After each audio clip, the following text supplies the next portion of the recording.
Hello students, welcome all of you to my channel Pai Academy. तो इस lecture में अपन स्टार्ट करेंगे न्यूक्लियर केमिस्ट्री, ठीक है ना। पिछले मॉडर्न फिजिक्स में अपन ने क्या स्टार्ट किया था? अपन ने रेडिएशन प्रेशर ख़त्म किया, करेक्ट। अब अपन स्टार्ट करेंगे न्यूक्लियर केमिस्ट्री।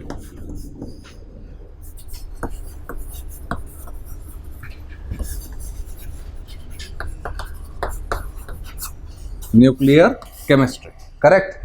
ये पूरी जो भी इस टॉपिक में या इस हेडिंग में आप जो भी चीज़ पढ़ोगे वो सारी चीज़ रिलेटेड रहेगी न्यूक्लियस के। वो सारी चीज़ किससे रिलेट करेगी? न्यूक्लियस के। आप ध्यान से समझ। मान लो ये न्यूक्लियस है आपका, इलेक्ट्रॉन यहाँ रिवॉल्व होता है एक एटम के। ये पूरा टॉपिक जिसने बनाया है उसका बहुत बड़ा योगदान है रदरफोर्ड का। उसने एक thin film, gold thin film पे लाइट रेडिएट की थी, है कि नहीं। फिर कोई अल्फ़ा पार्टिकल, कोई डेविएट होगा तो कोई पीछे आया, कुछ एंगल पे आया, करेक्ट। तो ये इसके कारण ये इजाद हुआ था। ये एक सेंटर में कोई तो भी बहुत कॉन्सेंट्रेटेड पार्टिकल है बीच में, जिसको अगर टकरा गया सीधा अल्फ़ा पार्टिकल तो रिवर्ट हो जाता है। फिर मोस्ट ऑफ द पार्टिकल सीधे सीधे ही निकल जाते हैं, मतलब कुछ ना कुछ एटम में स्पेस है कि नहीं। ये सब निकाला था अपन ने। ये है न्यूक्लियस। इसके अंदर प्रोटॉन और न्यूट्रॉन रहते हैं। ये प्रोटॉन और न्यूट्रॉन का क्या है? घर, करेक्ट। इलेक्ट्रॉन यहाँ रिवॉल्व होता है। इलेक्ट्रॉन का जो रेडियस होता है, जिस रेडियस के अराउंड रिवॉल्व होता है, वो अराउंड होता है अराउंड 10 की पावर -10 मीटर्स। अराउंड कितना होता है ये? 10 की पावर -10 मीटर्स। और जो न्यूक्लियस का रेडियस होता है,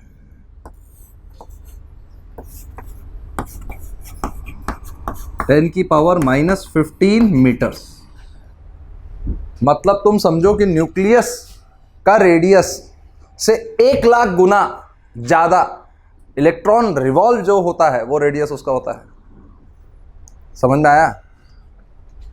10 की पावर -15 और 10 की पावर -10, तो इन दोनों में 10 की पावर 5 का है डिफरेंस। तो इसको अगर फील करना है तो अगर 1 मीटर का स्फीयर है वो न्यूक्लियस, तो 1 लाख मीटर दूर इलेक्ट्रॉन रिवॉल्व हो रहा है। इतना टाइम्स में है। पर 1 मीटर ना ये है और ना 1 लाख मीटर वो है, करेक्ट। ये बहुत छोटे में है, मतलब समझ लो फ्री स्पेस कितनी अमाउंट में है इसमें। ये तो एक चिंदी सा डॉट है और डॉट के आगे ये सब इतना बड़ा है कि नहीं। समझ में आया आपको पॉइंट? अगर 1 सेंटीमीटर का भी रेडियस आप न्यूक्लियस का मानते हो तो 10 की पावर 5 सेंटीमीटर, मतलब 1000 मीटर, 1 किलोमीटर रेडियस का के अराउंड इलेक्ट्रॉन घूमेगा। मतलब 1 सेंटीमीटर कितना? इतना सा। 1 किलोमीटर कितना? समझ में आ रहा है कि फ्री स्पेस कितना है। मतलब वो फील करने का तरीका है कि बीच में अगर अपन ने अल्फा पार्टिकल मारे, ऐसे बोम्बार्ड कर दिए, तो इतना सा न्यूक्लियस है यहाँ पे, 1 किलोमीटर दूर इलेक्ट्रॉन रिवॉल्व हो रहा है। इलेक्ट्रॉन का तो कोई मतलब ही नहीं, अल्फा पार्टिकल बहुत स्ट्रांग है, इलेक्ट्रॉन को तो घंटा नहीं मानता हो। तो बीच में वो न्यूक्लियस से टकराने की उसकी पॉसिबिलिटी कितनी है? ना के बरोबर। समझ में आ रहा है? फ्री स्पेस उसका फील हो रहा है तुमको कि मान लो ये ऐसा भी फील कर सकते कि एक हल्का सा डॉट बना दिया जो मुझे भी नहीं दिख रहा, इतना छोटा है, और यहां पे ऐसा इलेक्ट्रॉन रिवॉल्व हो रहा है। तो इस पे अगर मैंने लाइट बोम्बार्ड की, कौन सी लाइट टकरा रही? एक हाथ वो चिंदी सी, और वापस आ गई, तो बीच में कुछ ना कुछ तो है। आया फील न्यूक्लियस और इलेक्ट्रॉन रिवॉल्व होने का रेडियस का? करेक्ट। देखो फिर ये लिखा, साथ साथ में थोड़ा लिखते रहना। ये लेक्चर थोड़ा डेटा वाला है, डेटा एनालिटिकल है लेक्चर, थोड़ा एनालिटिकल बोल रहा, सॉरी, डेटा बेस्ड लेक्चर है थोड़ा। मास ऑफ प्रोटॉन कितना है? 1.67 इंटू 10 की पावर -27 kg। और चार्ज ऑफ प्रोटॉन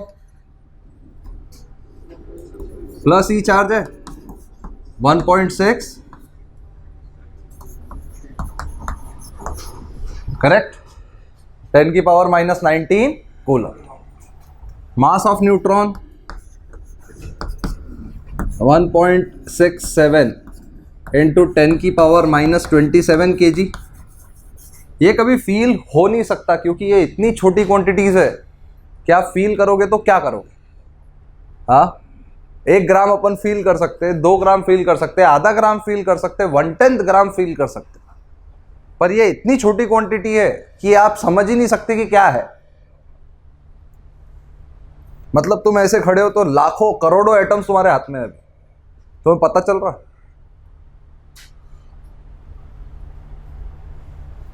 कैसे फील करें? तो ये सब बहुत माइन्यूट क्वांटिटीज है और ये कैलकुलेटिव ही टॉपिक रहता है, ठीक है। इसमें कैलकुलेशन थोड़ी रहती है, पर रहता फॉर्मूला बेस्ड ही, ठीक है। ये चार्ज इसका नहीं होता, ये न्यूट्रल है, इसका चार्ज क्या मान ले अपन? 0, करेक्ट। फिर होता है मास ऑफ इलेक्ट्रॉन, ये होता है 9.1 इंटू 10 की पावर -31 kg। मान लो अगर एक किलो का है तो प्रोटॉन 10,000 किलो का है, इतना रेशियो होता है। क्या बोला मैंने? एक पार्टिकल 1 किलो का है तो प्रोटॉन कितने किलो का है? क्योंकि 10 की पावर 4 का डिफरेंस आ रहा है, 10,000। अगर मेरे पास एक रूम में 2 प्रोटॉन, 2 न्यूट्रॉन और 2 इलेक्ट्रॉन रखे हुए, कितना मास है? प्रोटॉन और न्यूट्रॉन का मास सेम है, 10,000, 1,000 प्रोटॉन, 1,000 प्रोटॉन, 4,000 प्रोटॉन, 4,000 किलो के प्रोटॉन और न्यूट्रॉन है। उसमें 2 किलो तुम ऐड करोगे या बोल दोगे छोड़ना बे, 1-2 किलो तो हम वैसे ही छोड़ देते। इसीलिए हम कभी भी जब मास कैलकुलेट करते तो इलेक्ट्रॉन को मास को नेग्लेक्ट कर देते हैं, क्योंकि इतने टाइम्स में हम क्या कैलकुलेट करेंगे। मान लो तुम्हारे अकाउंट में 1 लाख रुपए,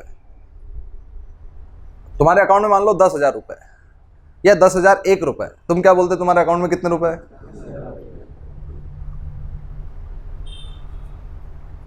समझ में आया? फील आया? ये चीज, ये कितनी छोटी है और इसका चार्ज कितना है? 9.1 इंटू 10 की 1.6 इंटू 10 की पावर -90 कूलम। प्रोटॉन और न्यूट्रॉन का चार्ज, प्रोटॉन और इलेक्ट्रॉन का चार्ज सेम होता है, बस मास अलग अलग। प्रोटॉन और इलेक्ट्रॉन का चार्ज सेम होता है और मास अलग अलग होता है। Proton is way much heavier than electron. लिखा? लिख लिया यहां तक? फिर आता है नेक्स्ट। नेक्स्ट क्या आता? बहुत आसान चीज है ये सब केमिस्ट्री में भी पढ़ते भी है। AXZ पढ़ते ही है। ये क्या होता है? नंबर ऑफ प्रोटॉन्स कितने उस एटम में है। ये क्या है? नंबर ऑफ न्यूट्रॉन्स है कि नहीं?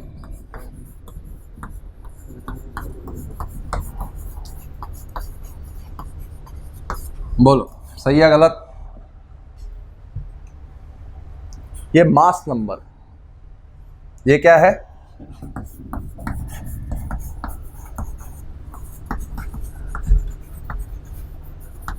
Atomic mass number. ये क्या है?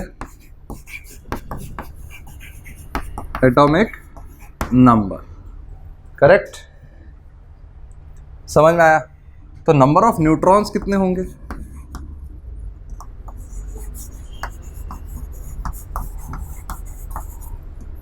A-Z।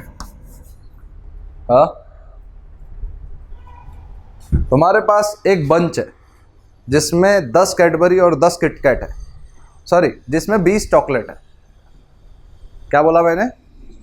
20 चॉकलेट है। हमें नहीं मालूम किटकैट कितनी है, कैडबरी कितनी है, पर टोटल मिला के 20 है।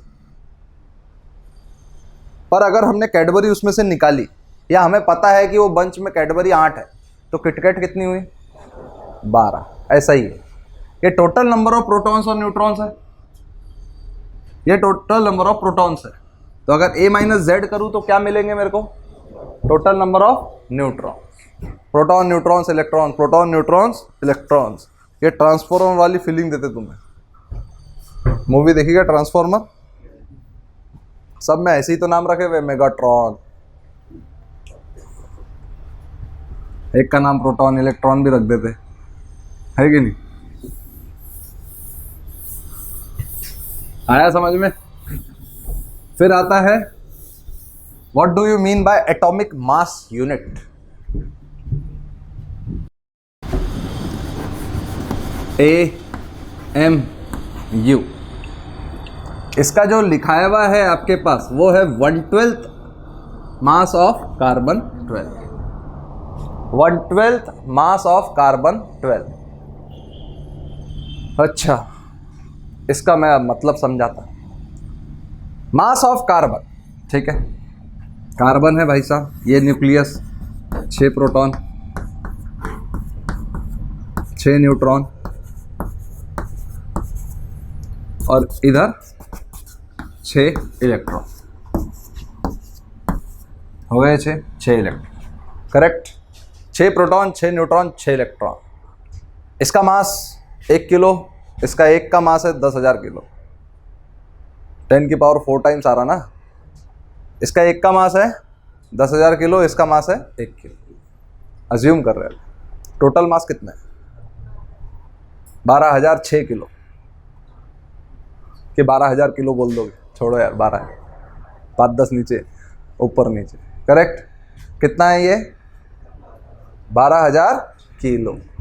पर हम इसका कैलकुलेशन करते वक्त एक्चुअली 12,006 किलो तुम बोल सकते because kilo is a measurable quantity, but यहाँ पे 10 की पावर -31 में जा रहा है, वो और भी छोटा हो रहा है, इसलिए वहाँ पे हम मेजर करते ही नहीं। ये तो बस एक फील वाला हिसाब है।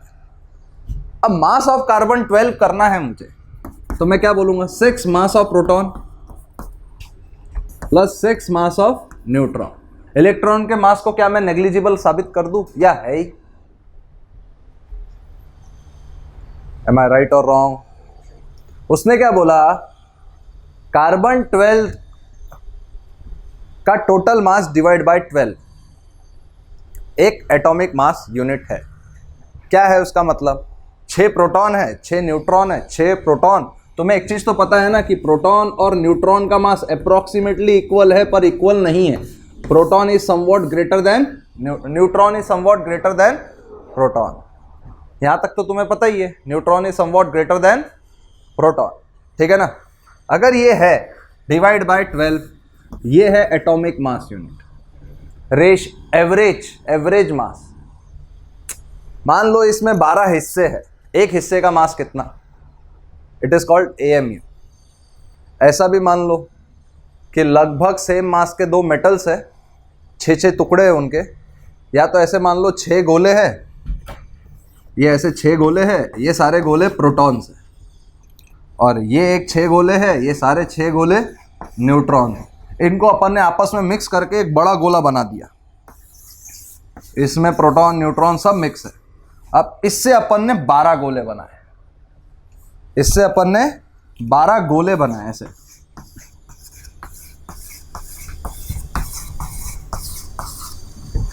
ठीक है, एक का मास है 1 AMU, एक का मास है 1 AMU। ना ये प्रोटॉन का मास है ना ये न्यूट्रॉन का मास है, it's an average mass, atomic mass unit. एक एटम का या एक न्यूक्लियस का एक यूनिट का मास कितना है? इसमें कितने यूनिट है टोटल? 12। तो हमको 12 का टोटल पता है, हमने क्या किया? एवरेज निकाल दिया, एक यूनिट का इतना है लगभग, मान लो, करेक्ट? सही है गलत? अब हमको अलग अलग न्यूट्रॉन और प्रोटॉन का मास कैलकुलेट करने की जरूरत नहीं है, हमने सबको लगभग एक जैसा ही मान लिया कि ये सबका मास 1 AMU है। समझ में आया या नहीं आया? फील आया क्या इसका?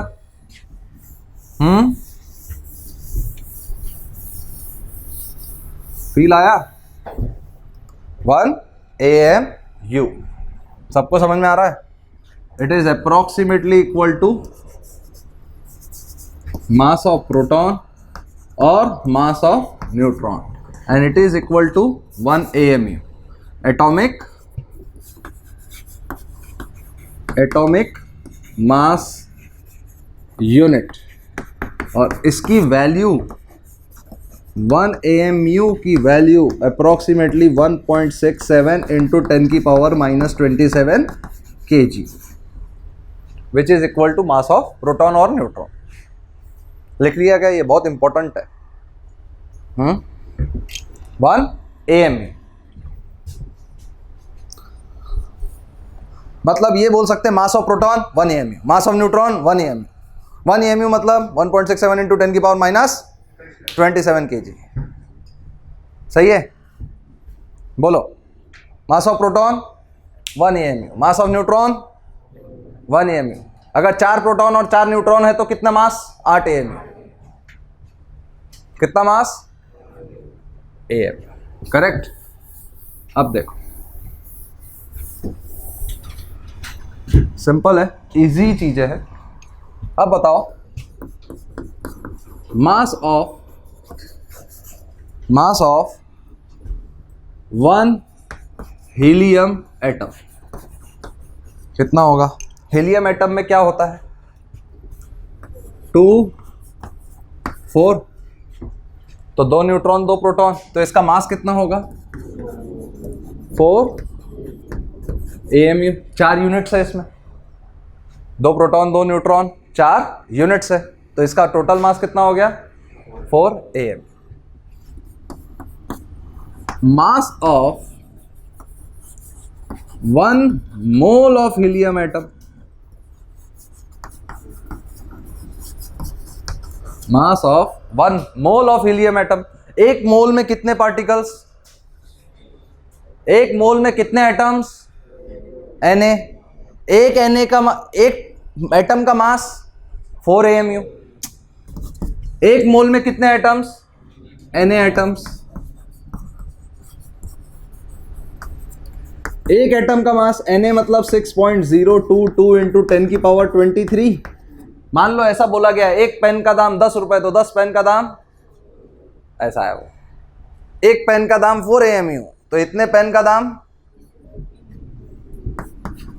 4 इंटू 1.67 इंटू 10 की पावर -27।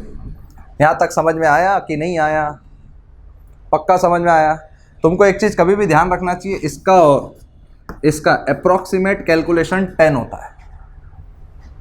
अप्रोक्सीमेट कैलकुलेशन क्या होता है? 10। हम मान ही लेते 10,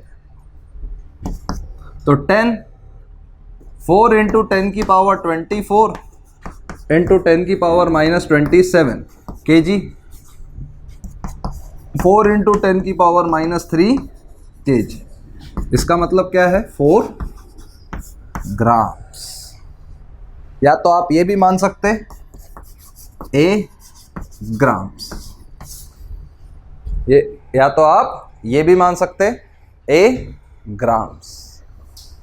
सही है गलत? Mass of 1 mole of helium atom is A grams. Mass of 1 mole of helium atom is A grams. बोलो, सही बोल रहा हूं या गलत? यहां तक आपको फील आया क्या क्या हुआ है? एक मोल कार्बन एक कार्बन एटम का मास 12 AMU, नाइट्रोजन का 14 AMU, ऑक्सीजन का करेक्ट, एक मोल का 16 ग्राम्स। जितना भी उसका एटॉमिक मास है उतना ग्राम्स। करेक्ट? यहां तक पूरा फील आया? पक्का सबको? सबको फील आया गया? हाँ, चलो फिर नेक्स्ट चालू करते।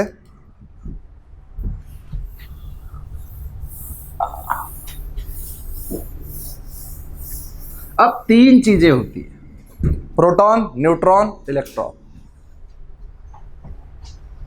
सॉरी, 3 चीजें होती है, number of proton same, number of neutron same, और एटॉमिक मास से।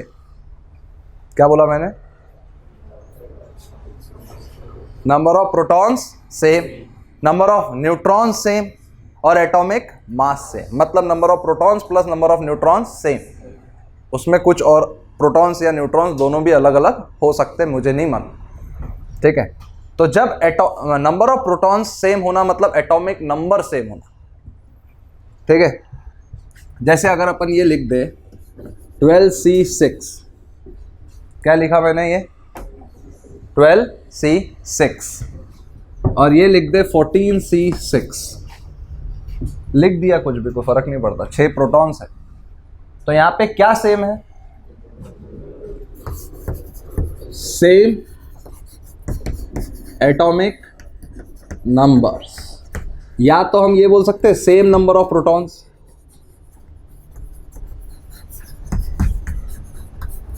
इसका मेन कंक्लूजन तो ये है ना, सेम नंबर ऑफ प्रोटॉन्स। इसको हम क्या बोलेंगे, आइसोटोप्स। ये क्या है, आइसोटोप्स। इसको हम बोलेंगे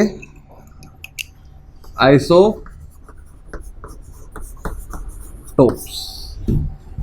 लिखा आपने, इसको हम बोलेंगे आइसोटोप्स।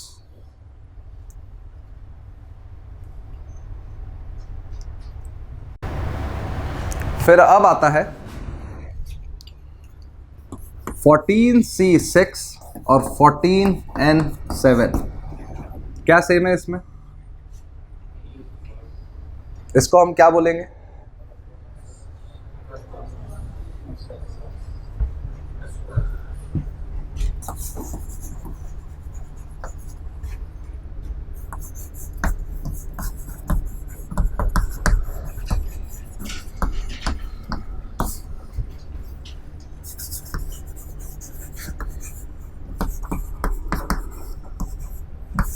समझ में आ रहा है, सेम एटॉमिक मास नंबर, तो इसको हम बोलेंगे आइसो बार्स।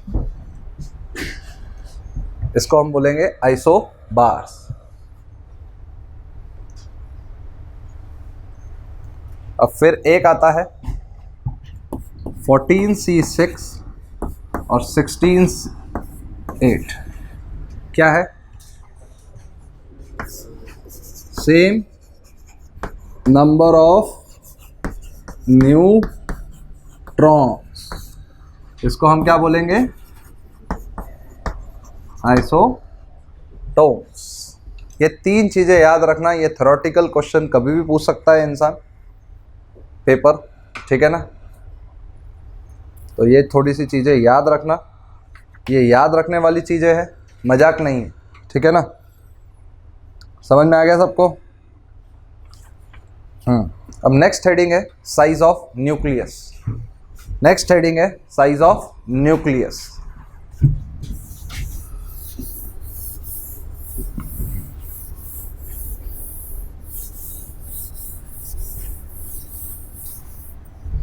न्यूक्लियस एक तो हम स्फेरिकल मानते, क्या मानते न्यूक्लियस को, स्फेरिकल। तो इसमें अपन क्या कैलकुलेशन करते, जैसे कि अगर देखा जाए कि न्यूक्लियस सेंटर में होता है, इसका जो भी रेडियस होता है वो हर एक एटम के लिए अलग अलग है, क्या वो हर एक एटम के लिए अलग अलग है। तो ये रेडियस का जो फॉर्मूला होता है वो होता है R0 a की power 1/. A is atomic mass number और R0 is constant is equal to 1.1 metre. यहां तक समझ में आया? यहां तक आपको समझ में आ रहा है या नहीं आ रहा? लिखो, ये है साइज। इसके ऊपर कई बार वॉल्यूम निकालने पूछ लेते, कुछ भी पूछ लेते, मजाक करते, सीधा कैलकुलेशन बेस्ड सवाल पूछेगा वो, बताओ इसका रेडियस क्या है, इस न्यूक्लियस का रेडियस क्या है, इस न्यूक्लियस का क्या है। वो कैलकुलेशन भी आसान देगा जिसका क्यूब रूट आप आसानी से निकाल सकते। समझ में आया यहां तक? पक्का? अब लिखो next heading, density. Density of nucleus. Density of nucleus क्या होता है? मास अपॉन वॉल्यूम, डेंसिटी तो यही होता है। मास क्या होता है? AAMU। मास क्या होता है? AAMU, correct. वॉल्यूम क्या होगा? 4/3 पाई R0 cube into A। 4/3 pi R0 cube into A। सही है गलत? एटॉमिक मास नंबर है वो। ये AMU है, मतलब 1.67 इंटू 10 की पावर -27 है। ये तो मास नंबर है, ये इट इज नॉट अ मास, बस एटॉमिक मास नंबर बोला उसने। तो A और A कैंसल। अब आप एक चीज देखो, इसका अगर मैंने क्यूब किया तो 10 की पावर -45 है, ऊपर जा रहा है 27 -27, तो ऊपर जाएगा तो 10 की पावर लगभग 18, तो अप्रोक्सीमेटली इसकी वैल्यू आती है 10 की पावर 17। अराउंड है नहीं आंसर, अराउंड। अब समझ लो केजी मीटर क्यूब। न्यूक्लियस की डेंसिटी कितनी रहती है? हिला देता हूं, गलती से अगर मान लो न्यूक्लियस इतना बड़ा होता ना, उठा भी नहीं पाते तुम जिंदगी के बाद। थॉर का हथौड़ा न्यूक्लियस से बना था। थॉर देखा है? थॉर का हथौड़ा किससे उठता था क्या? वो किससे बना हुआ था? न्यूक्लियस से, क्योंकि उसकी डेंसिटी, हाँ, वो कैप्टन अमेरिका ने भी इसलिए उठाया था क्योंकि उसके पास पावर ज़्यादा थी। आया समझ में पॉइंट? कि वो क्यों नहीं उठ रहा था और उससे क्यों उठता था? तो उसमें ताकत ज़्यादा थी। और क्या था थॉर के पास? हल्क भी नहीं उठा पाया क्योंकि हल्क के पास भी थॉर जितनी ताकत नहीं थी। समझ में आया? मतलब वो फील कर सकते तुम साइ-फाई, वो क्यों नहीं उठ रहा? क्योंकि वो किससे बना हुआ था? न्यूक्लियस से। उसमें इलेक्ट्रॉन की जगह नहीं थी। समझ में आया? लिखो। और वो ऐसी मजाक कर रहा मैं, सही में मत मान लेना थॉर का हथौड़ा न्यूक्लियस से बना हुआ है। वो तो इसकी डेंसिटी का मतलब बताया मैंने कि 1 मीटर क्यूब का वजन है 10 की पावर 17 kg। मतलब मान लो कि 1 सेंटीमीटर क्यूब का वजन कितना है? 10 की पावर 11 kg। 10,000 करोड़ किलो का 1 सेंटीमीटर क्यूब का न्यूक्लियस है।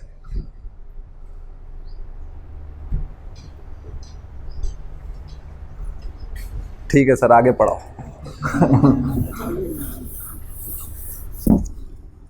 बस हो गया, समझ गया। रुपए होता तो मजा भी आता। देखो नेक्स्ट हेडिंग आती है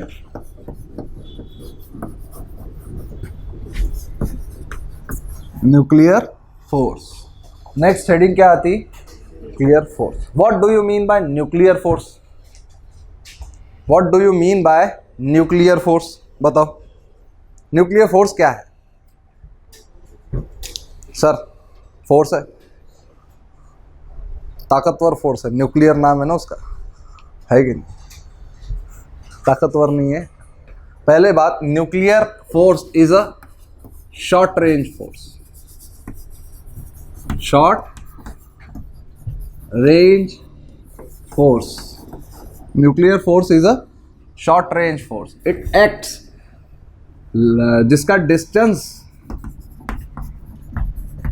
लेस देन 10 की पावर -14 मीटर्स होता है।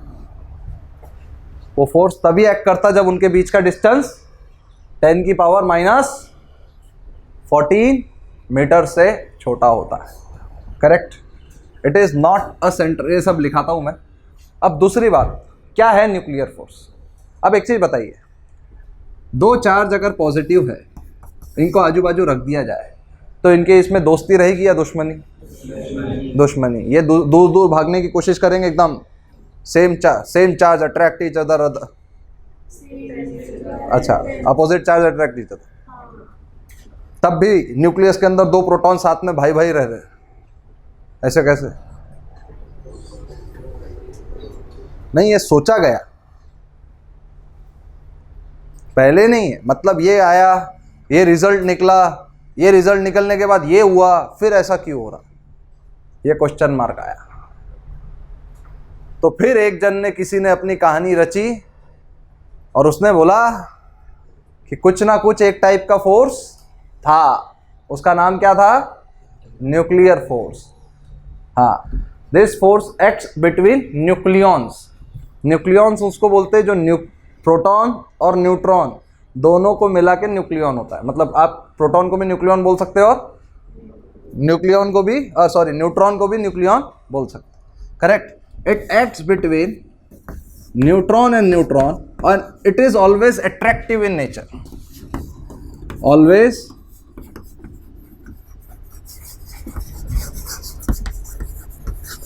attractive in nature, it is always attractive in nature। मतलब ये भाई साहब सिर्फ इसके बीच में प्यार रहेगा और कुछ नहीं, बस दूरियां कम होनी चाहिए।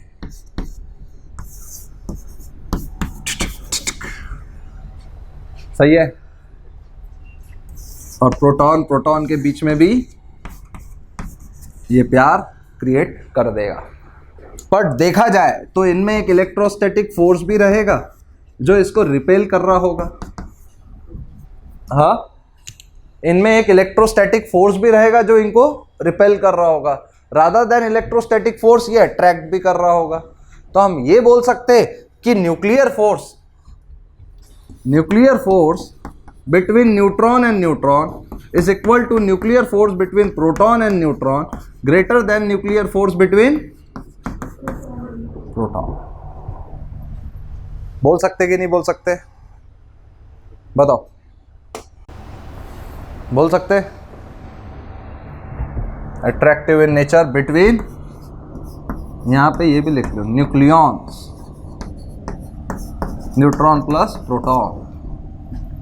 करेक्ट। यहां तक आपने लिखा या नहीं लिखा? लिखा क्या? बोलो पक्का? इसके पीछे आप थ्योरी भी लिख सकते, मैं लिखाता हूं, देखो।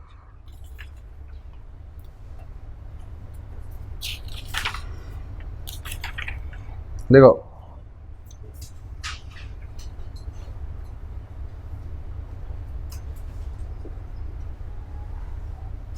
इसके नीचे लिखना, it is the strongest force between nuclear dimensions. It is the strongest force between nuclear dimension. It is the strongest force between nuclear dimension.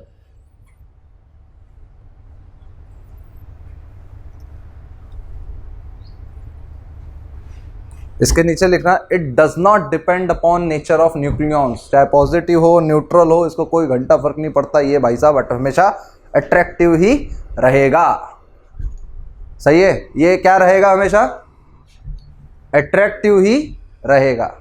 अब सबसे इंपॉर्टेंट और सबसे लॉजिकल पॉइंट इसका क्या है? It is not a central force.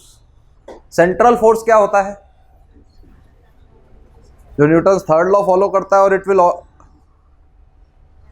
Act line joining there centres. Third law follow करे ना करे वो अभी ऐसा जरूरी नहीं है, पर अपन ने ग्रेविटेशन में ये पढ़ा था कि gravitation force is a central force. Electrostatics में भी पढ़ा था, electrostatic force is a central force, but nuclear force is not a central force. लिखो, nuclear force is not a central force.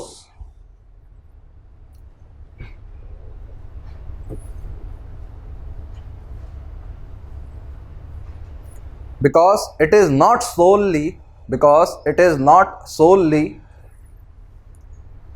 determined by the distance between the nucleons. It is not solely determined by the distance between the nucleons. It is not solely determined by the distance between the nucleons. By the distance between the nucleons.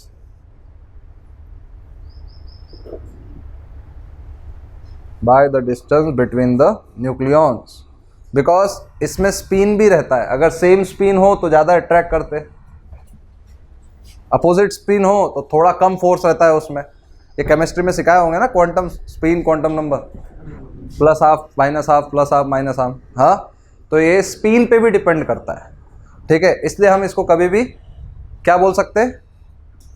Central force नहीं बोल सकते। Correct? हो गया। तो अब हमें ये question का आंसर तो मिल गया, why nucleus is stable, because of nuclear forces. Nucleus is stable because of nuclear forces. ये भी एक स्ट्रेट लाइन आप लिख सकते, ये भी एक स्टेटमेंट आप लिख सकते हैं, nucleus is stable because of nuclear forces. अब लिखो next heading, most important heading, next heading and the most important heading that is, तो बाइंडिंग एनर्जी है कि नहीं? तो बाइंडिंग एनर्जी के नाम में खुद बाइंडिंग वर्ड है, तो यही चीज आपको समझनी है। मान लो कोई भी चीज स्टेबिलिटी कब हासिल करती है? जो अपनी एनर्जी लूज करती है। करेक्ट? आप अगर ऑब्जर्व करोगे कि दो न्यूट्रॉन है या दो प्रोटॉन है, सॉरी प्रोटॉन है, दोनों चार्ज पार्टिकल है, अगर आप उसको पास लाओगे तो उसका रिपल्शन वाला फोर्स बढ़ेगा। रिपल्शन वाला फोर्स क्या होगा? के e square upon are square.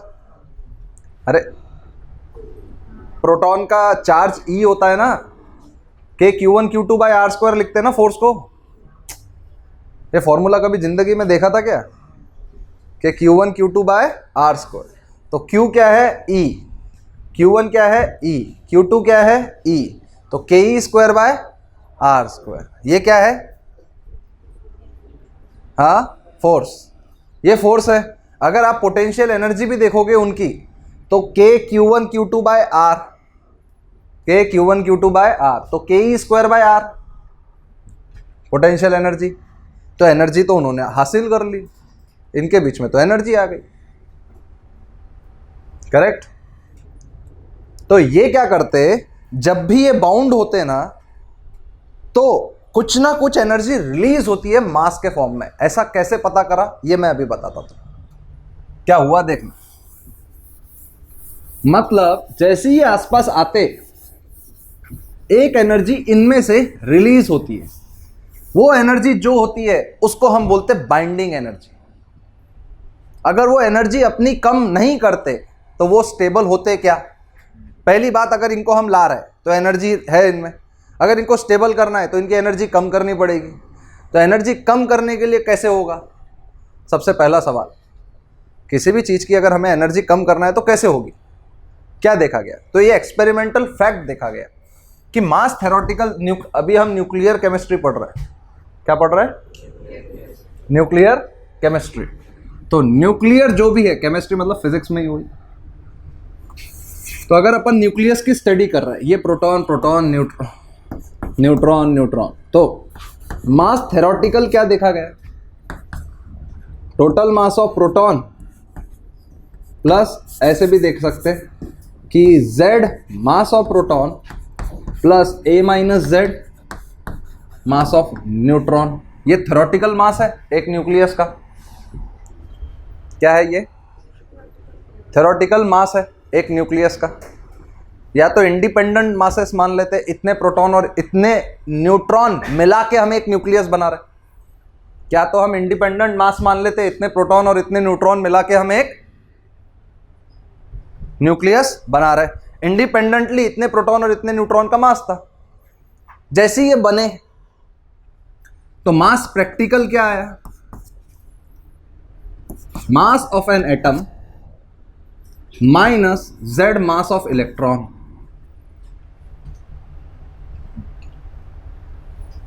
ये मास ऑफ न्यूक्लियस है। हाँ,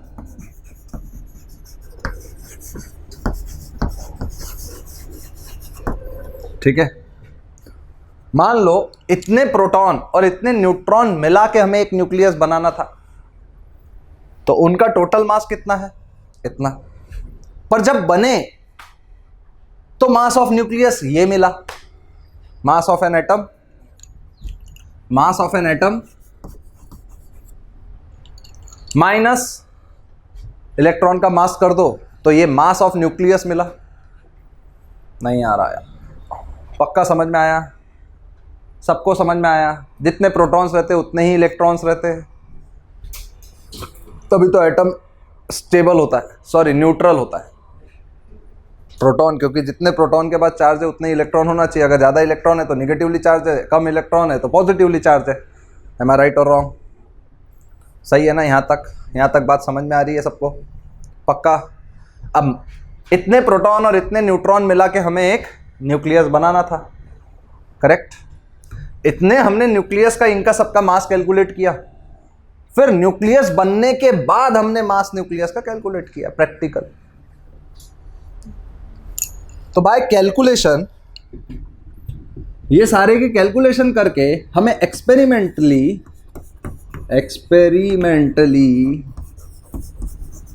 ये पता चला कि मास जो थ्योरेटिकल था वो ग्रेटर था न्यूक्लियस के मास जो प्रैक्टिकल है।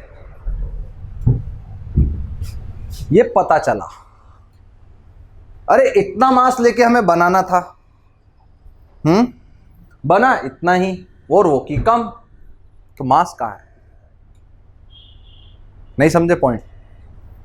मान लो एक दिल्ली में बैठा है, एक चेन्नई में बैठा है, एक लंदन में, एक यूके में, सब प्रोटॉन न्यूट्रॉन आपस में अलग अलग देश विदेशों में बैठे हुए।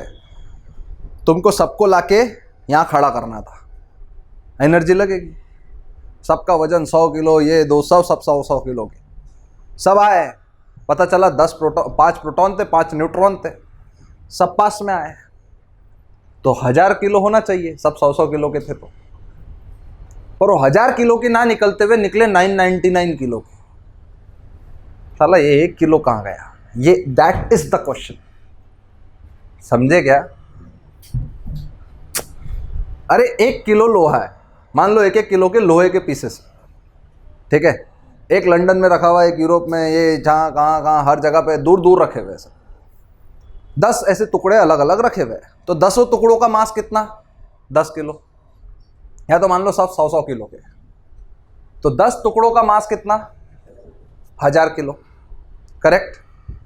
मान लो अब हमने इच्छा की कि हम 10 टुकड़ों को पास लाएंगे, तो हकीकत में तो जब पास लाओगे जब भी 1000 किलो ही होना चाहिए था, पर ऐसा नहीं हुआ, उसमें निकला 999 किलो। तो ये 1 किलो गया कहाँ? सोचने वाला पार्ट ये है कि ये 1 किलो गया कहाँ। समझ में आई मेरी बात? What is the concept? कि जब दूर थे तो इतना मास था 100 किलो, 1000 किलो, जब पास आए तो 999 किलो। 1 किलो कहाँ गया? तो जो वो 1 किलो है वो एनर्जी के फॉर्म से निकला है to stable the nucleus,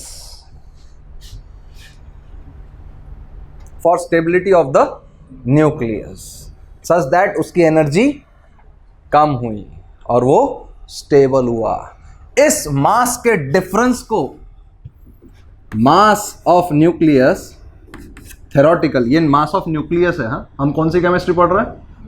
nuclear physics या न्यूक्लियर केमिस्ट्री। और ये मास ऑफ न्यूक्लियस, इसको हम कहते delta M, and it is equal to mass defect. समझ में आया क्या हुआ? ये delta M and it is equal to mass defect. Feel आया क्या मास डिफेक्ट का? तो वो 100 किलो के थे उनमें मास डिफेक्ट कितना था? 1 किलो। उसमें मास डिफेक्ट कितना था? 1 किलो।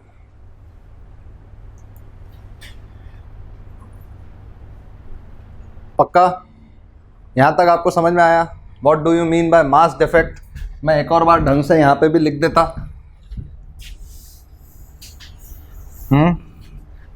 मास डिफेक्ट क्या है? ये हेडिंग है, मास डिफेक्ट। इंपॉर्टेंट हेडिंग है ये डेल्टा एम कैलकुलेट करने में पूछ देता क्वेश्चन में।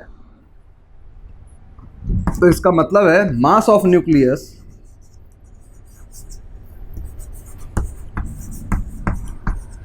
Theoretical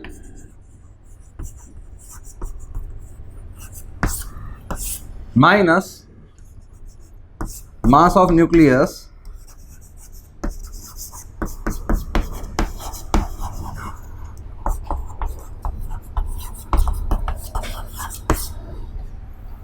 minus mass of nucleus practical, ये है डेल्टा एम, इसको कहते हैं मास डिफेक्ट। ठीक है ना।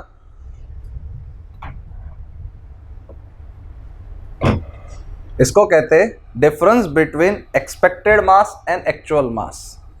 लिख लेना मास डिफेक्ट को, difference between expected mass and actual mass.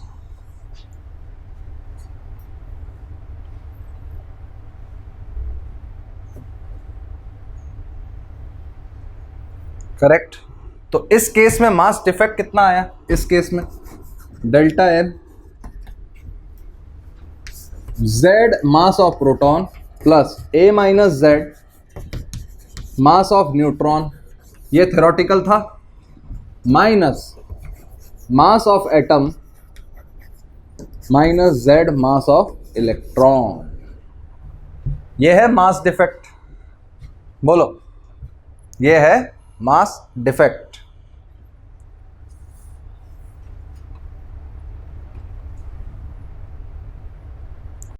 सही है।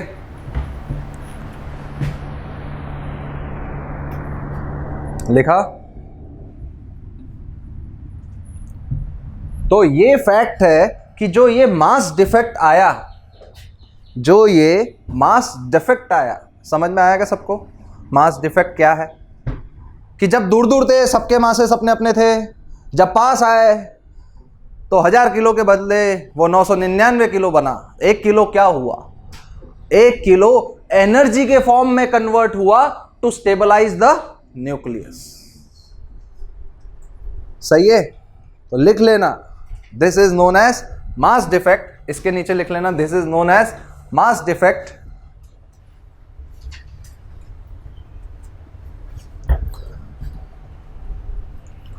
और इसके नीचे लिख लेना जब भी न्यूक्लियस बनता है, जब भी न्यूक्लियस बनता है, जब भी न्यूक्लियस बनता है,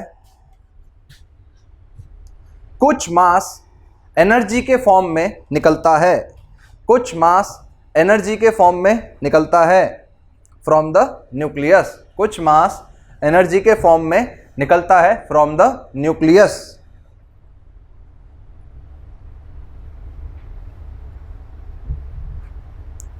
कुछ मास न्यूक्लियस से निकलता है एनर्जी के फॉर्म में for to give stability to the nucleus, to give stability to the nucleus, to give stability to the nucleus. मान लो, सुनो, जब ये दूर दूर थे, जब ये पास आए तो कुछ एनर्जी निकली। मान लो अगर उतनी एनर्जी मैं वापस न्यूक्लियस को दे दूं तो क्या है, वापस दूर दूर दूर दूर हो जाएंगे, थोड़ाते हुए भागेंगे, है कि नहीं? दूर दूर दूर दूर दूर दूर वापस भागेंगे ऐसे। तो हम बाइंडिंग एनर्जी को, ये जो एनर्जी है जो निकली है, इसको हम कहते हैं बाइंडिंग एनर्जी। लिखना नहीं है अभी, रुको। कुछ एनर्जी निकली और वो जो एनर्जी निकली मास के फॉर्म में, वो किसके लिए निकली? To give stability to nucleus. यहां तक आपका सारा फंडा क्लियर हुआ।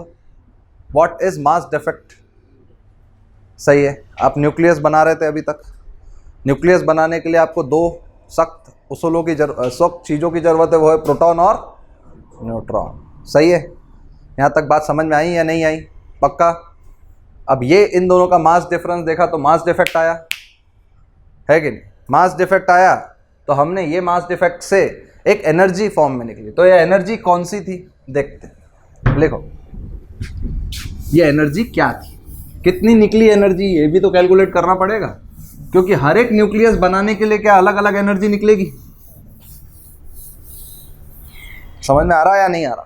हर एक न्यूक्लियस बनने के लिए क्या अलग अलग एनर्जी निकलेगी, क्योंकि हर एक में नंबर ऑफ प्रोटॉन्स और number of electrons, sorry neutrons अलग अलग है। सही है ना? तो मान लेते ये जो एनर्जी थी, ये जितनी भी एनर्जी निकली है, क्या वो इतने ही मास की निकली है? By Einstein rule energy equal to mc square. By Einstein rule energy equal to, तो कितनी एनर्जी हमें चाहिए? जितना हमें मास डिफेक्ट मिला वो उतनी ही तो एनर्जी हमने निकाली या निकली। तो मास डिफेक्ट कितना था वो हमें नहीं मालूम। अब ये एनर्जी थी जूल में, अब इसको कन्वर्ट कर, तो कन्वर्ट करेंगे तो डेल्टा एम, इसको लिख सकते हैं 9 इंटू 10 की पावर 16, 3 इंटू 10 की पावर 8 होता है ना लाइट की speed.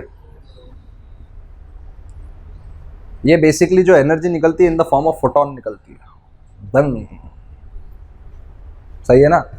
Photon is a electromagnetic wave. अब मास कैसे डिस्ट्रॉय हुआ और पता कैसे चला, तो मास एनर्जी में कन्वर्ट होता है, वो एनर्जी फोटोन के फॉर्म में निकलती है। आया समझ में पॉइंट? वो एनर्जी किसके फॉर्म में निकलती है? फोटोन के फॉर्म में। और ये हुआ 9 इंटू 10 की पावर 16 इंटू जूल है। तो अगर हमें मालूम था कि 1.6 इंटू 10 की पावर माइनस 19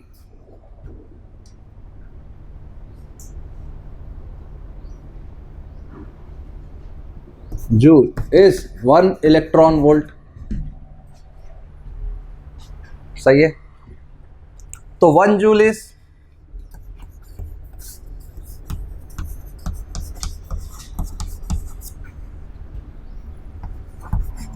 बोलो सही बोल रहा हूँ या गलत? यहां तक सही समझ में आया या नहीं? पक्का? अब ये जो डेल्टा एम था, ये जो मास डिफेक्ट आया था, प्रोटॉन और न्यूट्रॉन का ही मास, प्रोटॉन और न्यूट्रॉन का मास क्या एएमयू में कैलकुलेट होता है? प्रोटॉन और न्यूट्रॉन का मास क्या एएमयू में कैलकुलेट होता है। तो हमने सीधा यहां लिख लिया डेल्टा एम इन एएमयू। मतलब आपको सिर्फ इतना ही लिखना है, नंबर लिखना है। मान लो कि 100 माइनस 99, तो 1 करेक्ट। सिर्फ आपको नंबर लिखना है, कितना डिफरेंस नंबर में आया। आपको एएमयू नहीं लिखना है क्योंकि हम वो पहले ही मल्टीप्लाई करके बैठे हैं, करेक्ट।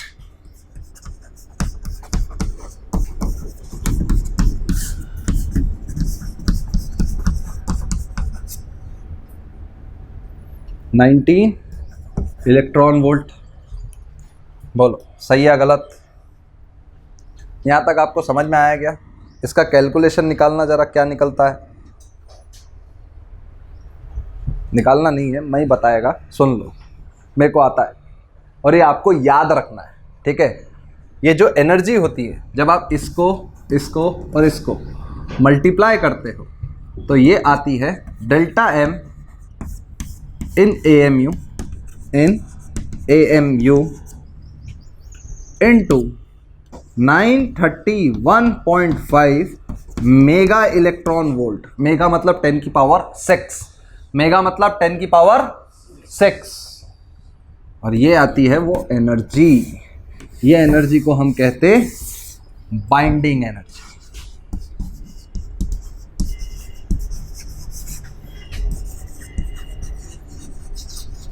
ये एनर्जी को हम कहते बाइंडिंग एनर्जी। लिखा क्या?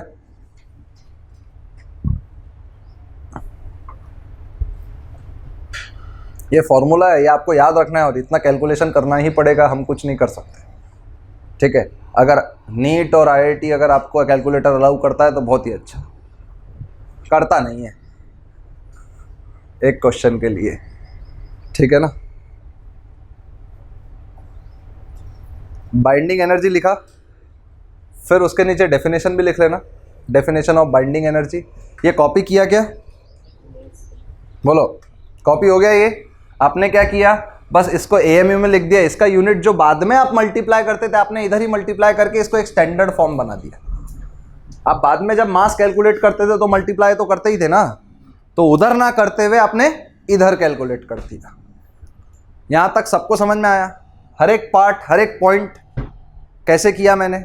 एक 1.6 इंटू 10 की power minus 19 joule is 1 electron volt. मैंने बोला था ना, एक इलेक्ट्रॉन को 1 वोल्ट पोटेंशियल से एक्सेलरेट कर दिया जाए तो वो जो एनर्जी लेता है उसको हम क्या बोलते हैं?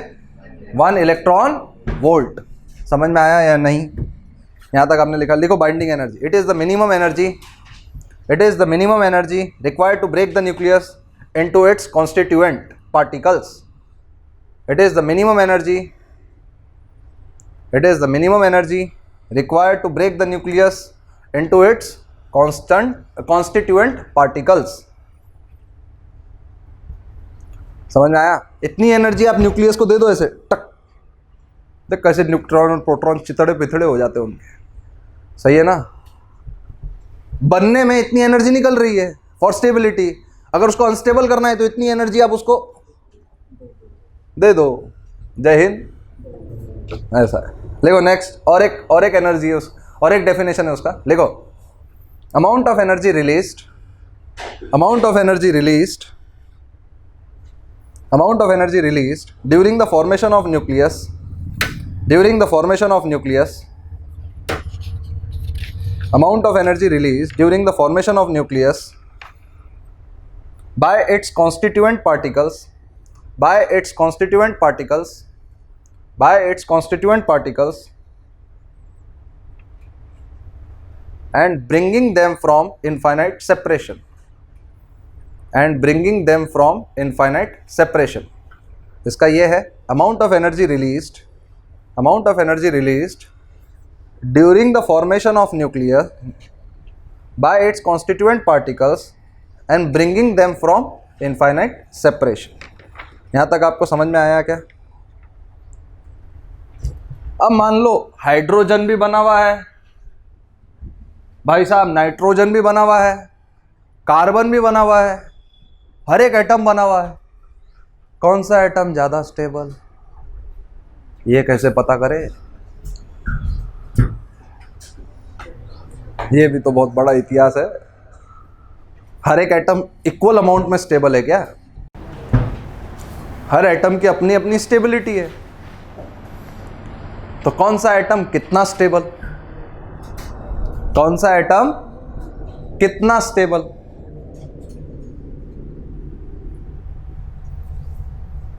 तो फिर मैं एक एग्जांपल बताता हूं आपको। अगर अपन डे टू डे लाइफ एक मिडिल क्लास फैमिली से अगर बिलोंग करें तो मान लो उनमें एक कमाई वाला साधन होता। मान लो एक इंसान, हर एक फैमिली में दो बच्चे, एक मियाँ बीवी, हस्बैंड कमा रहा है। सुनना, थोड़ा सा एग्जाम्पल को रिलेट करना, आपको मज़ा आएगा और आपको चीज़ें समझ में आएगी। ठीक है, दो फैमिली है, करेक्ट? दोनों काम करने जा रहे हैं रोज 8-8 घंटे, हफ्ते में 6 दिन। ये 8 घंटे में कमाता है 5,000 रुपये, नहीं, ये 8 घंटे में कमाता है 4,000 रुपये, और ये 8 घंटे में कमा रहा है 2,000 रुपये। कौन ज्यादा स्टेबल? कौन सी फैमिली ज्यादा स्टेबल? एक नॉर्मल थिंकिंग देखे तो 4,000 वाला। समझ में आ रही है बात? बात समझो थोड़ी सी, ये रिलेट कर रहा हूं मैं एक कॉमन एग्जांपल से, जिससे आपको फिट बैठेगा मैं क्या बोलना चाहता हूं। मेरा ये बोलना है, जब भी आप न्यूक्लियस बनाते हो तो ज्यादा से ज्यादा जितनी एनर्जी निकल रही है उतना न्यूक्लियस। अब एनर्जी निकल रही है तो कितनी निकल रही है? एक मान लो बहुत बड़ा न्यूक्लियस था, मान लो उसमें 50 प्रोटॉन और 60-70 न्यूट्रॉन, ऐसा भी तो हो सकता है। तो उसकी बाइंडिंग एनर्जी तो ज्यादा है एज कंपेयर टू कार्बन से, क्योंकि कार्बन में तो 6 प्रोटॉन और 6 न्यूट्रॉन ही है। नहीं समझ में आया? बट स्टेबल हम कैसे देखें सर? वो तो ज्यादा अनस्टेबल है कार्बन से, इसकी बाइंडिंग एनर्जी ज्यादा है, तब भी वो ज्यादा अनस्टेबल है। मान लो, सुनो एक और हिसाब किताब, दो जन कमा रहे, एक फैमिली एक फैमिली में 20 मेंबर्स है पर कमाने वाला अकेला ही है। एक फैमिली में 4 मेंबर है, कमाने वाला अकेला ही है।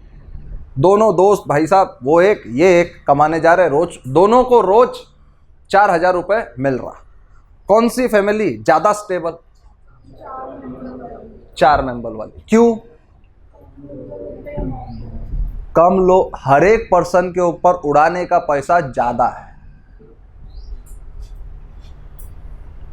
समझ में आया क्या पॉइंट? बट जहां ज्यादा मेंबर्स है वो भी, भले ही मान लो वो 5,000 भी कमा ले, दूसरा वाला दोस्त, दूसरी 20 मेंबर वाली फैमिली वाला 5,000 रोज का कमा ले, ये 4 वाला 4,000 कमाए, किसके ज्यादा सेव होंगे? 4000 वाले। सही या गलत? भले ही वो इससे ज्यादा कमा ले, स्टेबल कौन ज्यादा है? ये 4000 वाला। क्यों?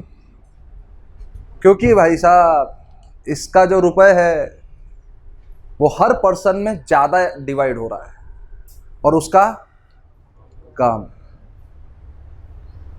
नहीं आया? भले ही बड़े न्यूक्लियस में बाइंडिंग एनर्जी ज्यादा है, पर स्टेबिलिटी हम बाइंडिंग एनर्जी से नहीं देखते। हम ये देखते कि एक न्यूट्रॉन लाने के वजह से या एक प्रोटॉन लाने के वजह से वो कितनी एनर्जी रिलीज कर रहा है। तो जितनी ज्यादा से ज्यादा वो एनर्जी रिलीज करेगा उतना वो स्टेबल है। मतलब कैसे देखें? फिर एवरेज पे देखते हैं अपन। मान लो 20 फैमिली वाला 5000 कमा रहा था, 5000 डिवाइड बाय 20 कितना मिल रहा है एक जन को? 500 डिवाइड बाय 2, 250 रुपये। मतलब एक जन एक दिन में 250 रुपये उड़ा सकता। भाई साहब ये 4000 कमा रहा, मेंबर 4 ही है, एक जन एक दिन में 1000 रुपये है। वो 4 दिन में जितना उड़ाएगा ये एक दिन में उड़ा सकता है कि नहीं? स्टेबल कौन? ये वाला। तो यहां पे स्टेबिलिटी कैसे देखते कि बाइंडिंग एनर्जी पर न्यूक्लियॉन जिसकी ज्यादा है। फील करो इस चीज को, थोड़ा सा फील आप जब तक नहीं करोगे जब तक आपको समझ में ही नहीं आएगा। ये भले ही आप रट लोगे, इसका तरीका सीख लोगे, पर ये आपको मजा नहीं आएगा इसमें। क्या बोला मैंने? बाइंडिंग एनर्जी पर न्यूक्लियॉन जिसकी ज्यादा है वो ज्यादा स्टेबल। अब मान लो सुमो बैठा हुआ है। कौन बैठा हुआ है? सुमो। और एक जगह बैठी हुई हवा हवाई हल्की, ठीक है। किसको उठाने में, जिसको धक्का दे के चेयर से उठाने में आपको ज्यादा ताकत लग रही? मतलब कौन स्टेबिलिटी से ज्यादा देर बैठा है? सुमो। हवा हवाई को खत्म। मतलब जिसको अनस्टेबल या जिसके कॉन्स्टिट्यूएंट पार्टिकल्स को आपको दूर करने में कम एनर्जी लग रही, वो ज्यादा स्टेबल है या कम? कम स्टेबल है। पर जिसके कॉन्स्टिट्यूएंट पार्टिकल्स को आपको तोड़ने में ज्यादा एनर्जी लग रही है वो स्टेबल भी ज्यादा है। नहीं आया फिर? अरे इनकी दो दोस्त, बहुत गहरी दोस्ती, और दो दोस्त हाय हेलो मिलने वाले। हाय हेलो वालों को दोस्ती तोड़ने में तुमको ज्यादा ताकत लगानी पड़ रही है? नहीं नहीं, पर गहरी दोस्ती को तोड़ने में ज्यादा। तो जिसमें ज्यादा ताकत लगानी पड़ रही है आपको तोड़ने में, वो ज्यादा स्टेबल होंगे कि नहीं होंगे? क्योंकि उन्होंने उतनी एनर्जी तो रिलीज की होगी बनने में।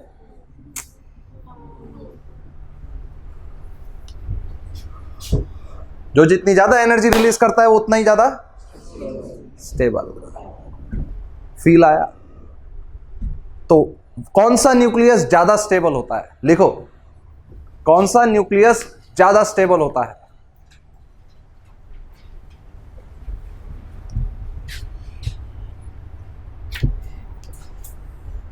उसमें लिखना, क्या वो ज्यादा स्टेबल होता है जिसकी बाइंडिंग एनर्जी ज्यादा होती है? क्या वो ज्यादा स्टेबल होता है जिसकी बाइंडिंग एनर्जी ज्यादा होती है? बोलो।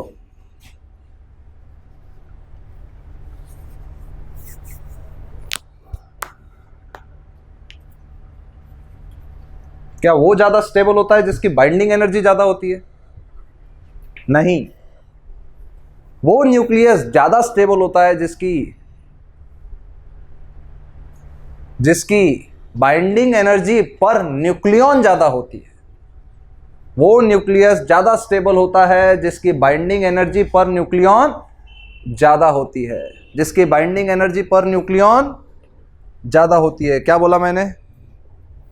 वो न्यूक्लियस ज्यादा स्टेबल होता है जिसकी बाइंडिंग एनर्जी पर न्यूक्लियॉन ज्यादा होती है। नहीं आया फील? फील आया क्या तुमको? फील आ रहा ना? जिसको तोड़ने में ज्यादा ताकत लगेगी वो स्टेबल भी तो उतने ही थे। मान लो एक सोप बबल है और एक फुग्गे वाला बबल है, किसको तोड़ने में ज्यादा ताकत लग रही? उंगली से ऐसे नहीं, पिन तो दोनों टूट जा रहे हैं। सोप बबल को या एयर बबल, वो बलून को ज्यादा ताकत लगेगी ना उंगली से तोड़ने में। अरे ये जस्ट एक एग्जांपल है, इसको रिलेट करना सीखो कि एनर्जी किस में ज्यादा लग रही है। सिंपल, जिसमें ज्यादा एनर्जी लगेगी तोड़ने के लिए उसको ज्यादा स्टेबल है ना। तो एनर्जी देखेंगे कैसे? जिनकी बाइंडिंग एनर्जी पर न्यूक्लियन ज्यादा है, पर न्यूक्लियन मतलब एक एक आपस में बाइंडिंग एनर्जी ज्यादा है, वो ज्यादा स्टेबल हुए ना। अरे इसमें न्यूक्लियर फोर्सेस लग रहे हैं, न्यूक्लियर फोर्सेस कोई भी दो लोगों में लग रहा है मतलब दोस्ती, और उनका ज्यादा से ज्यादा फोर्स मतलब ज्यादा स्टेबल। समझ में आया? पक्का? तो बाइंडिंग एनर्जी पर न्यूक्लियन कैसे देखेंगे, इसका भी एग्जांपल मैं लिखा देता हूं तुमको। आ जाओ, समझ में आया क्या? जिसकी बाइंडिंग एनर्जी ज्यादा होती है वो ज्यादा स्टेबल होता है क्या? बोलो, जिसकी बाइंडिंग एनर्जी ज्यादा होती है वो ज्यादा स्टेबल होता है क्या? नहीं। पर जिसकी बाइंडिंग एनर्जी पर न्यूक्लियन ज्यादा होती है वो ज्यादा स्टेबल होता है। अब मान लो एक था x 16 32, इसको 30 मान लो, करेक्ट। एक था y 10 20, इसकी बाइंडिंग एनर्जी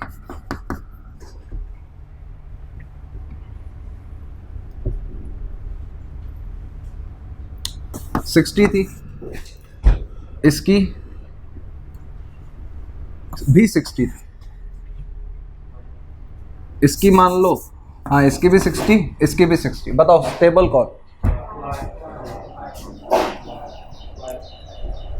अब देखो, बाइंडिंग एनर्जी पर न्यूक्लियन मतलब binding energy divide by its atomic mass number, correct? Number बोला मैंने, तो ये 60 डिवाइड बाय 30, क्योंकि number of protons plus neutrons, ये आया 2, ये आया 60 डिवाइड बाय 20, ये आया 3। किसकी बाइंडिंग एनर्जी पर न्यूक्लियन ज्यादा है? एक्स और वाई। तो स्टेबल कौन ज्यादा हुआ? वाई। तो y is more stable then x। अब इसको और लेंदी बनाना है। नहीं सर, मैं तो क्वेश्चन को और लेंदी बनाऊंगा। तो यहां पे उसने क्या किया, डायरेक्टली आपको बाइंडिंग एनर्जी दे दिया। वो कैलकुलेट भी करने दे सकता, इससे ज्यादा उसमें कोई ताकत नहीं है। कैलकुलेट करने देगा तो delta M equal to into 931.5 mega electron volt, तो आपको डेल्टा एम कैलकुलेट करना पड़ेगा। अब डेल्टा एम कैसे कैलकुलेट करते हैं ये भी देख लो। मान लो एक का था 44 x 22, करेक्ट। इसका जो मास था थेरोटिकल, वो तो जितने नंबर ऑफ प्रोटॉन्स रहेंगे 44 AMU है उसका मास। थेरोटिकल मास तो यही रहेगा। अब जब भी बनता है थेरोटिकल मास से कम होता है या ज्यादा? कम, क्योंकि कुछ मास एनर्जी के फॉर्म में तो जो प्रैक्टिकल मास वो देगा वो दे देगा 43.864 AM। तो हम क्या करेंगे इसमें बाइंडिंग एनर्जी कैलकुलेट करने के लिए, mass theoretical minus mass practical into 931.5 mega electron volt, फिर डिवाइड बाय इट्स 44। ये जिसका ज्यादा उसकी स्टेबिलिटी ज्यादा। आया क्या समझ में? वो ज्यादा से ज्यादा उछल कूद क्या कर सकता है, बाइंडिंग एनर्जी डायरेक्टली ना देते हुए कैलकुलेट करने देगा। कैलकुलेट करने दिया तो अपने को ये 44 तो पता ही है, इनटू माइनस जो गिवन मास है मास ऑफ एटम। अगर वो क्या करता, वो क्या करेगा और खुजली मचाएगा, नहीं बोले मैं तो, और वो मास ऑफ एटम देगा। तो मास ऑफ न्यूक्लियस प्रैक्टिकल क्या हो जाएगा, मास of atom minus z mass of electron.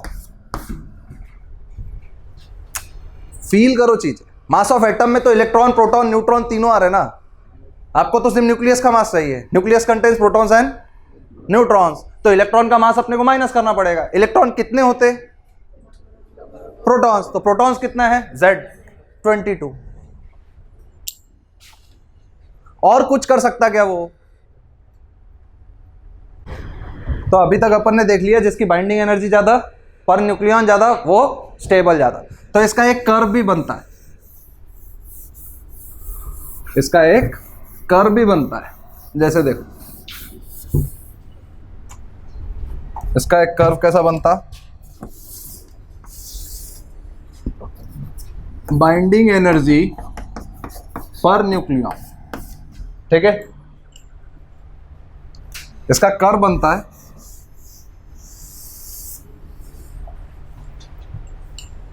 सबसे ज्यादा बाइंडिंग एनर्जी पर न्यूक्लियन होती है आयन की।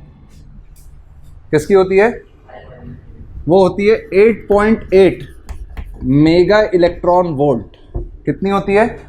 8.8 मेगा इलेक्ट्रॉन वोल्ट, और वो होता है 56 Fe26। करेक्ट। अब इस कर्व को थोड़ी सी स्टडी करो।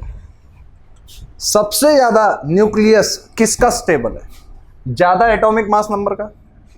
नहीं, जिस एटॉमिक नंबर ले लो, एटॉमिक मास नंबर ले लो, एक ही बात है। कर्व ज्यादा डेविएट नहीं होता, ठीक है।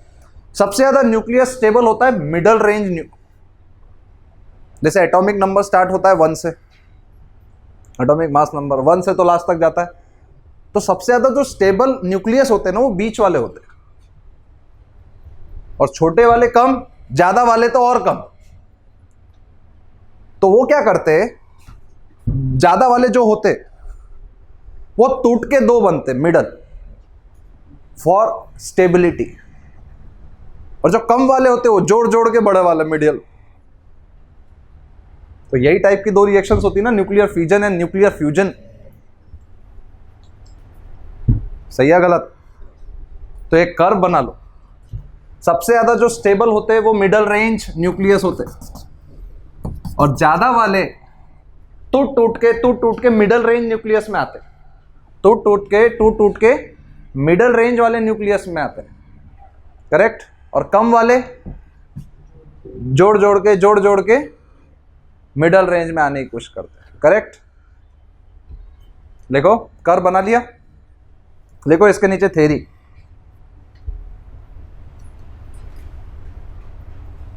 Binding energy per nucleon, binding energy per nucleon, binding energy per nucleon ऐसे लिखते, ये ऐसे, binding energy per nucleon is more for medium nuclei, is more for medium nuclei than for heavier nuclei. Hence medium nuclei are highly stable. Hence medium nuclei are highly stable.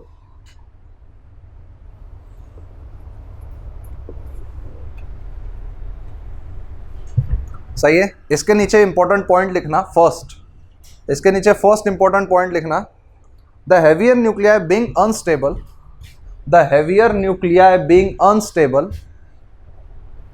the heavier nuclei being unstable have tendency to split, have tendency to split, have tendency to split, tendency to split into medium nuclei, have tendency to split into medium nuclei. This process is called fission. This process is called fission.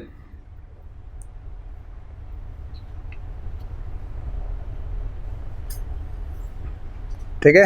Next point लिखना, the lighter nuclei being unstable, the lighter nuclei being unstable, the lighter nuclei being unstable, being unstable have tendency to fuse, have tendency to fuse,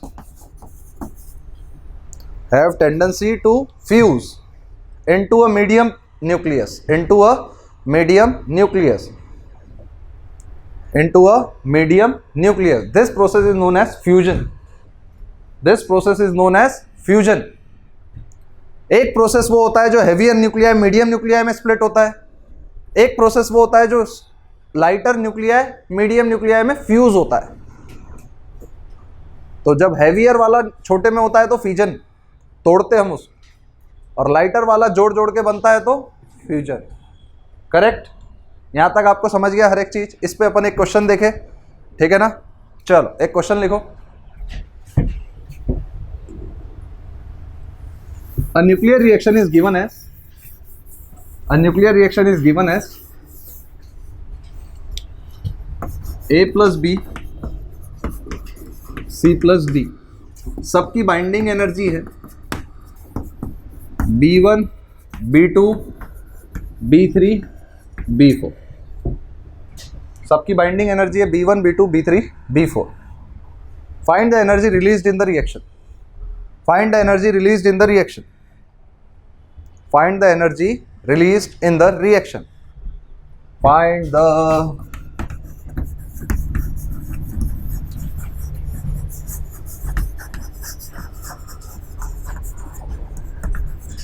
in the reaction। बताओ, find the energy released in the reaction।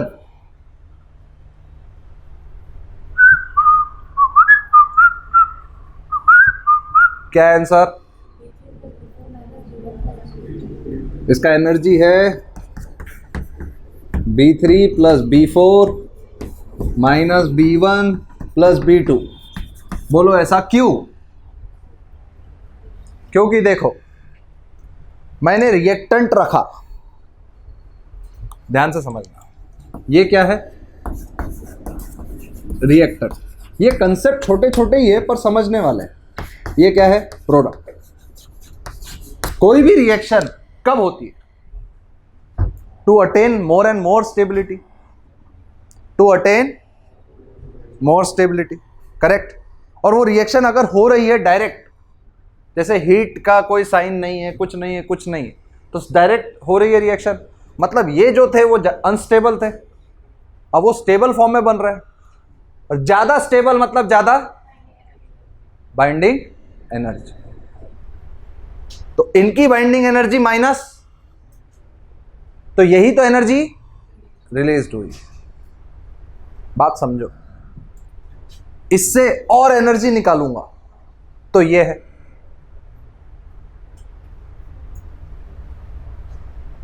तो this energy minus, नहीं समझ में आया? Question का feel आया क्या?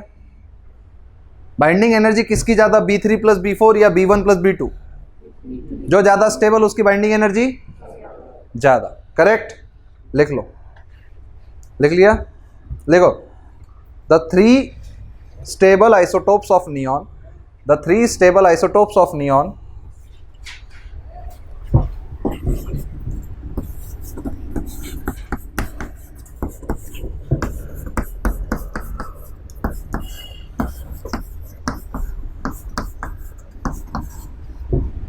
(20 neon 10, 21 neon 10, 22 neon 10) have respective abundances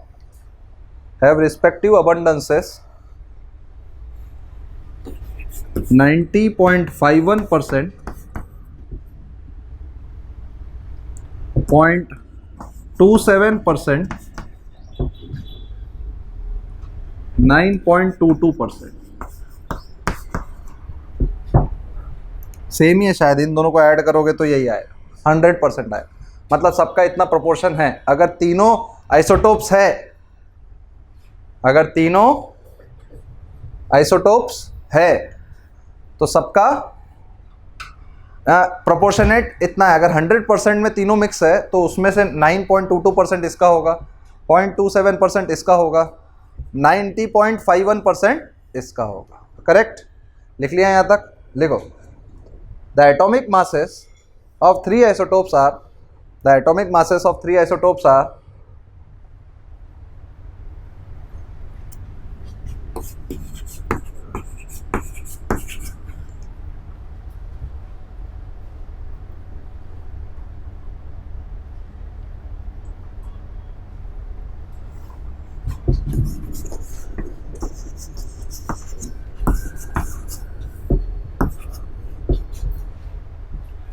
इतना लिखा।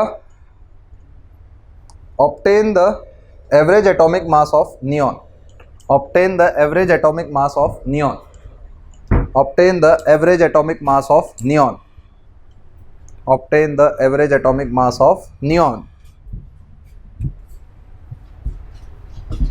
Obtain the average atomic mass of neon.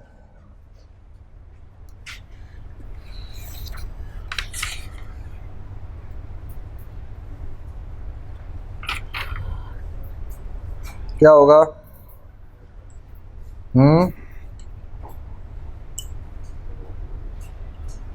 Average atomic mass क्या होगा? Average atomic mass 90.51 into 19.99 plus 0.27 into 20.99 plus 9.22 into 22 divide by 100 divide by 100। क्या आंसर आया? 20.18 you. मेरे को आंसर पता है क्योंकि मेरे बाजू में कैलकुलेटर है। 20.18 समझ में आया क्या? एवरेज ऐसे ही निकालते ना, इसका इतना परसेंट, इसका इतना परसेंट, इसका इतना परसेंट, करेक्ट? तो ये ऐसे इस तरह से एवरेज निकालते हैं। समझ में आया? तो यहाँ तक ये पूरा टॉपिक खत्म हो जाता है। इसके नेक्स्ट टॉपिक में अपन स्टेबिलिटी कर्व और रेडियो एक्टिविटी पढ़ेंगे कि कौन कैसा, क्या बोलते, रेडियो एक्टिव पार्टिकल्स कैसे कैसे टूटते, कौन से पार्टिकल्स निकलते, रेडियो एक्टिव एलिमेंट्स क्या है, alpha, beta plus, positron, electron कैसे कैसे निकलते, कैसे एटम स्टेबल होता है। ठीक है, तो मिलते हैं अपन नेक्स्ट लेक्चर में।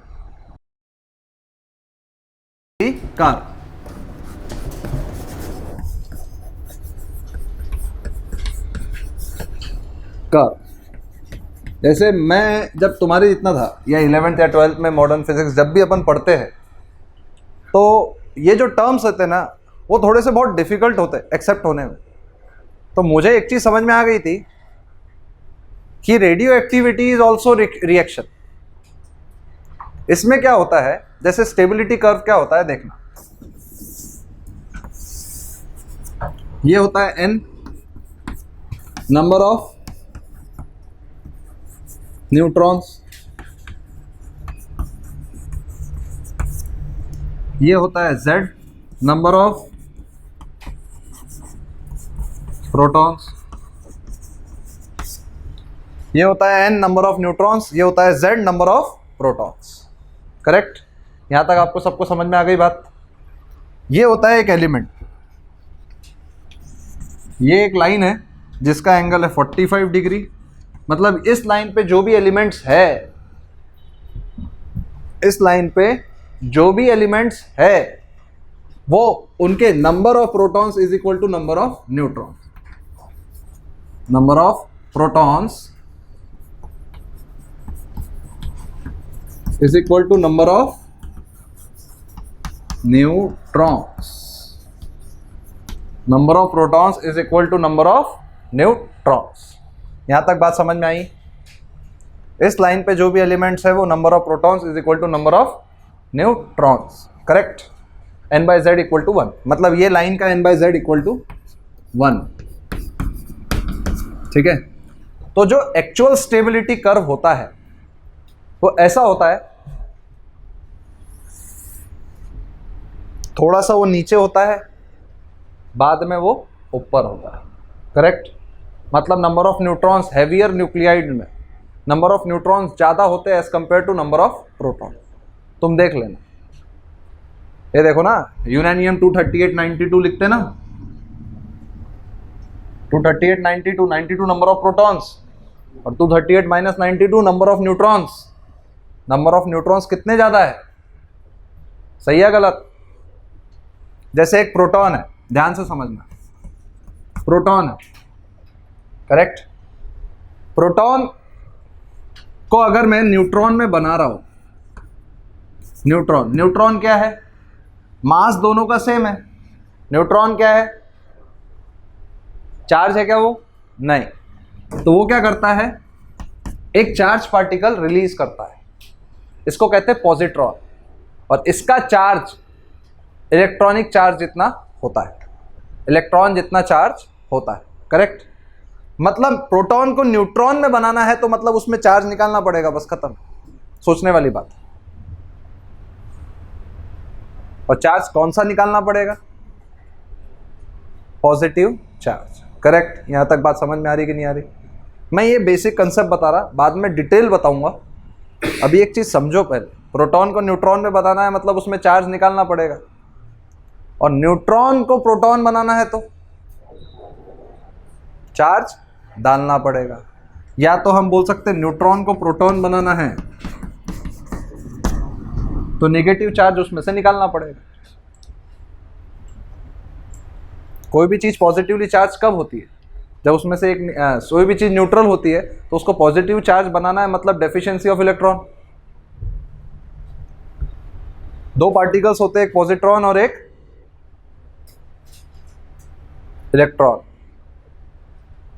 ये पॉजिट्रॉन होता है और ये इलेक्ट्रॉन होता है। इसका चार्ज ई प्लस और ई माइनस ही होता है, सेम। सही है? यहाँ तक बात समझ में आया? ये तुम्हारे काम का नहीं है अभी, ये आगे जाके मैं पूरा सिखाऊंगा, बस अभी चीज़ समझना है क्या होता है n/z रेशियो। ये जब मैं समझाऊंगा, जब तुम्हें काफ़ी मदद होगी ये चीज़ समझने की। अब क्या होता है, ये एक स्टेबिलिटी रीजन होता है, मतलब ये बेल्ट में जो भी लाए करते न्यूक्लियर्स वो स्टेबल है। जो हैवीएस्ट न्यूक्लिया है जो स्टेबल होता है, मतलब मान लो हैवीएस्ट न्यूक्लियाइड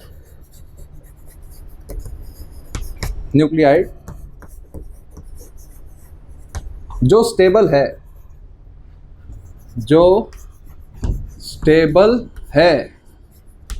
उसका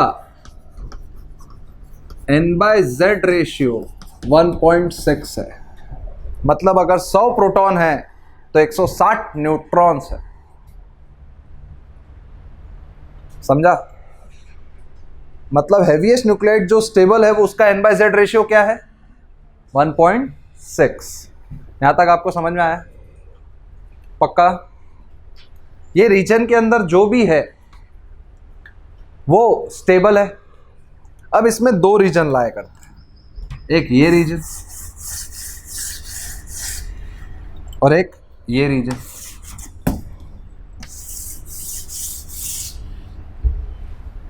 एक ये रीजन और एक ये रीजन।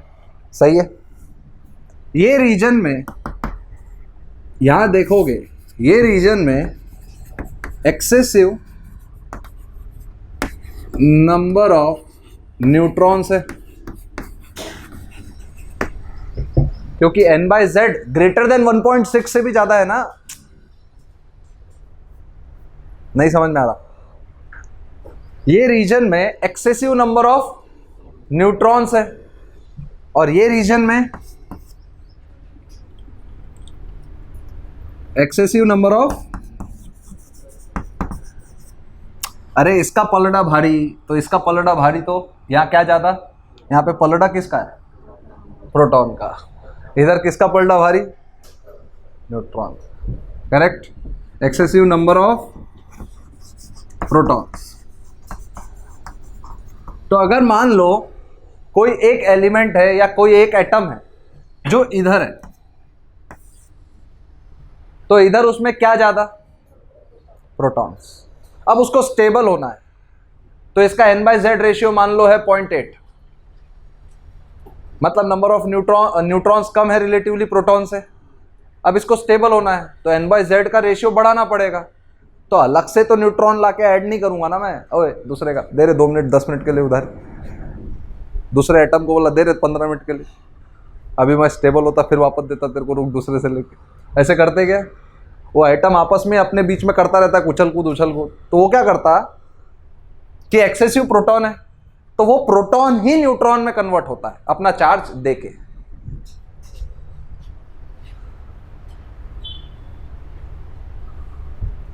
नहीं समझ? यही रिएक्शंस तो होती है, alpha decay, beta decay, gamma decay, beta plus decay, beta minus decay, sorry, यही तो रिएक्शंस होती। अल्फा प्लस डीके मतलब पॉजिटिव ट्रॉन देना, डीके होना मतलब जाना। समझ में आ रही है बात? तो यही तो होता है। ये रीजन में न्यूट्रॉन्स ज्यादा, तो उसको न्यूट्रॉन कम करने की जरूरत है। तो न्यूट्रॉन्स को कम कैसे करेगा? अपने अंदर से माइनस चार्ज निकाल के तो पॉजिटिव होगा। मास तो दोनों का ही सेम है। ये है इधर। समझ में आया? पूरा लिखा। तो ये वाले कौन से ये रीजन में अगर कोई भी एलिमेंट है तो वो कौन से दो रिएक्शंस करता है?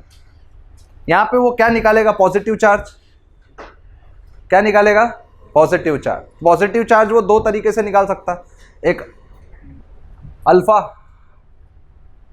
हीलियम न्यूक्लियस और एक बीटा प्लस।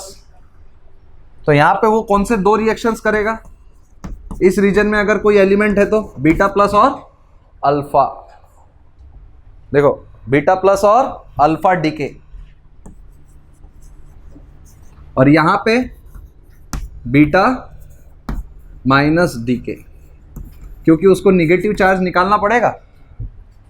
नेगेटिव चार्ज निकालेगा तभी तो पॉजिटिवली चार्ज होगा। कभी कभी हमें लगता है हम ही भगवान है, ऐसा बोलेगा वो। नंबर ऑफ न्यूट्रॉन्स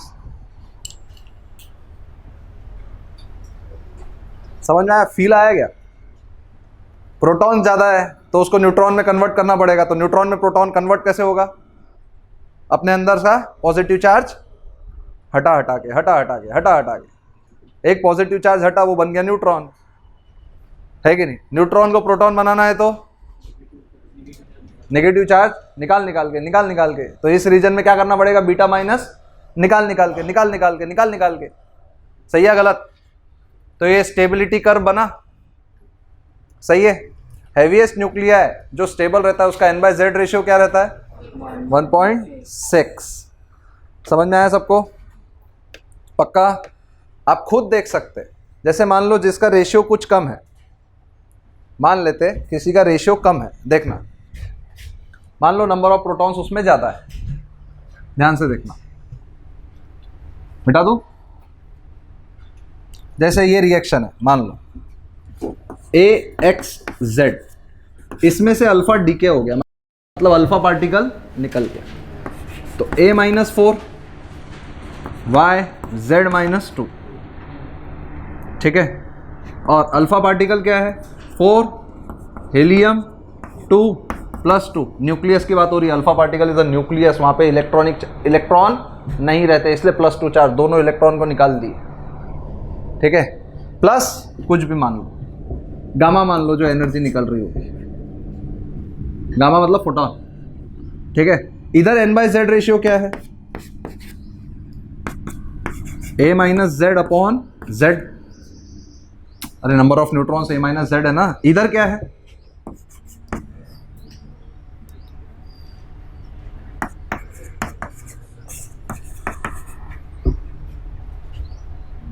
Z-2 है ना, है कि नहीं? अब बात को थोड़ी सी समझना, 8/4 है तो 6/2, n/z बड़ा या कम हुआ? दोनों में से दो माइनस हुए ना,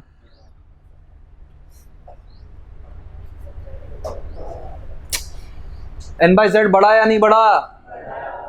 बड़ा ना, देखो ना, ऊपर से भी 2 माइनस, नीचे से भी 2 माइनस, तो n/z बड़ा। मतलब अगर अल्फा डीके हो रहा है तो n/z बढ़ता है। अल्फा डीके हो रहा है मतलब n/z बढ़ता है। अल्फा डीके होना मतलब अल्फा वाला पार्टिकल निकल जाना। तो 2 न्यूट्रॉन और 2 प्रोटॉन निकले, तो अब बचे कितने? तो यहां पे n/z रेशियो इंक्रीजेस। अगर अल्फा डीके हो रहा है मतलब n/z रेशियो इंक्रीज हो रहा है। अल्फा डीके किसका होगा? जिनका n/z रेशियो कम है। तो अल्फा डीके किसका होगा? जिनका n/z रेशियो कम है। जिनका भी n/z रेशियो कम होगा वो क्या शो करेंगे? या तो वो ये शो करेंगे, जिनको कम, ज्यादा इंक्रीज की जरूरत नहीं है, कम इंक्रीज में ही काम हो जा रहा है। ज्यादा इंक्रीज करना है तो अल्फा डीके। सही है गलत? समझ में आ रहा है या नहीं आ रहा मेरी बात? पक्का सबको क्लियरली समझ में आया? सोच लो। अब नेक्स्ट रिएक्शन क्या आती है?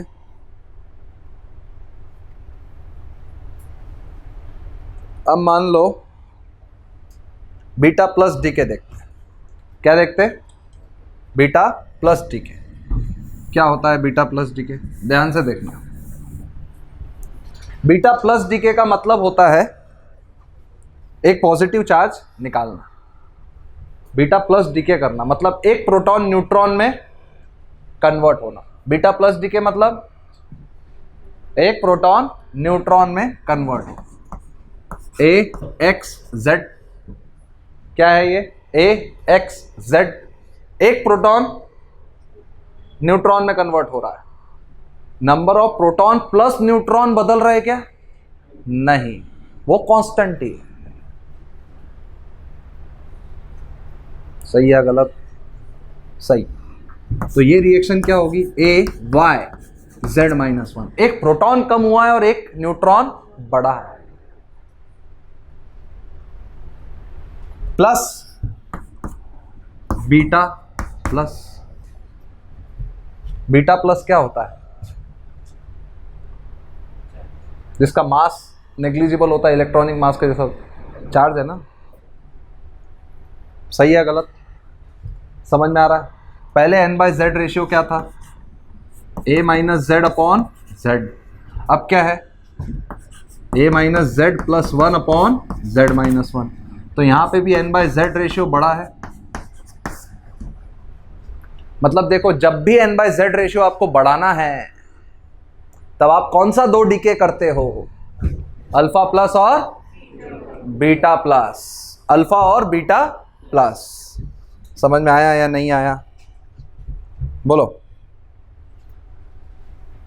अल्फा प्लस और बीटा, अल्फा और बीटा प्लस, ठीक है। जब भी आपको n बाई जेड रेशियो बढ़ाना है तो कौन से दो डीके होते? अल्फा और बीटा प्लस। सही है, लिख लिया। अब आता है, मान लो n बाई जेड रेशियो, मान लो ये वाला भी डीके है। अपन ने दो डीके देखे। ये क्या कर रहा है? ये एक न्यूट्रॉन प्रोटॉन में कन्वर्ट हो रहा है। देखो अब क्या होता है, एक न्यूट्रॉन प्रोटॉन में कन्वर्ट हो रहा है। देखो ध्यान से समझना मेरी बात थोड़ी सी। A X Z, number of proton plus neutron same है। एक न्यूट्रॉन प्रोटॉन में कन्वर्ट हो रहा है और प्रोटॉन में कन्वर्ट होने के लिए न्यूट्रॉन को कौन सा चार्ज देना पड़ेगा? नेगेटिव। और नेगेटिव चार्ज अगर वो दे रहा है तो वो क्या कर रहा है? एक प्रोटॉन बढ़ा रहा है। पहले प्रोटॉन कितने थे? अब प्रोटॉन कितने हो गए? Z plus one. न्यूट्रॉन एक कम हुआ, प्रोटॉन एक बढ़ा, और डीके क्या होता है? Beta minus. और इसमें एंटी न्यूट्रिनो भी बोलते हैं, एनर्जी वाला पार्टिकल। इसमें न्यूट्रिनो होता है, ठीक है। वो बाद में बताया करेंगे, अभी बस इतना समझ लो, प्रोटॉन न्यूट्रॉन में कन्वर्ट, न्यूट्रॉन प्रोटॉन में कन्वर्ट हो रहा है n बाई जेड। अभी इसका n बाई जेड रेशियो क्या है? a minus Z upon Z. इसका क्या है? तुम खुद सोचो, इसका न्यूमरेटर घट रहा है और डिनोमिनेटर बढ़ रहा है, तो n बाई जेड रेशियो। तो ये लिख लेना, अल्फा और बीटा प्लस डीके में n बाई जेड रेशियो बढ़ता है और बीटा माइनस डीके में n बाई जेड रेशियो कम होता है। बीटा माइनस डीके में n बाई जेड रेशियो कम होता है।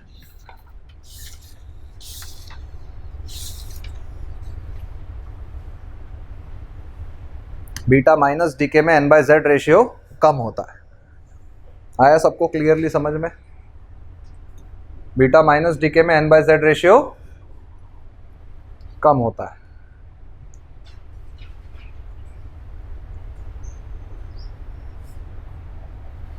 यहां तक आप बात समझ गए? हाँ,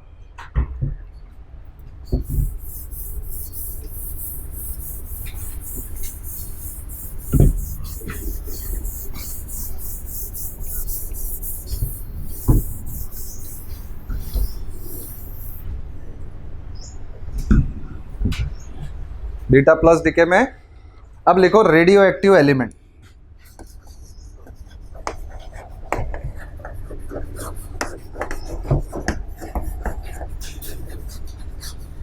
मतलब यूरेनियम का क्या होता है? 238 92, ठीक है। इसका n बाई जेड रेशियो ज़्यादा है, मतलब ये अनस्टेबल है, मतलब ये टूटने की कोशिश करेगा। n बाई जेड रेशियो ज़्यादा है मतलब ये क्या करेगा? टूटने की कोशिश करेगा। अगर ये कोशिश करेगा टूटने की, तो टूट टूट के बनेगा भी क्या? अल्फा, बीटा और गामा। हमें नहीं पता, पर टूट के 3 एलिमेंट्स बन सकता है। गामा इट्स लाइक फोटोन, मास कुछ नहीं है उसका, ये एनर्जी पैकेट है, पैकेट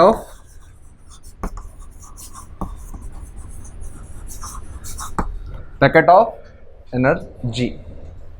ठीक है। बीटा, बीटा प्लस और beta minus. Beta is electronic charge, इसके दो होते हैं, एक बीटा प्लस और एक बीटा माइनस। बीटा प्लस को हम बोलते हैं पॉजिट्रॉन। इसका जो चार्ज होता है वो इलेक्ट्रॉनिक जितना ही होता है पर प्लस होता है, इलेक्ट्रॉनिक जितना ही होता है पर प्लस होता है। ये इसको बोलते हैं अपन इलेक्ट्रॉन। इसका जो चार्ज होता है वो E माइनस। इसका जो चार्ज होता है वो क्या होता है? E minus. और अल्फा क्या होता है? Helium nucleus. इसको हम ये भी बोल सकते हैं हीलियम न्यूक्लियस। तो ये क्या होगा? 4 हीलियम 2 प्लस 2, दोनों इलेक्ट्रॉन निकाल दो, प्लस 2 दोनों इलेक्ट्रॉन निकाल दो। सही है गलत? यहां तक आपको बात समझ में आई? ये दोनों का जो मास होता है, ये दोनों का जो मास होता है, इसका जो चार्ज है हीलियम अल्फा पार्टिकल का जो चार्ज होता है वो क्या 2e प्लस होता है, 2 times electronic charge plus 2e बोल दो। करेक्ट? इसका जो मास होता है वो मास ऑफ इलेक्ट्रॉन के बजाय होता है, मास ऑफ इलेक्ट्रॉन जितना होता है।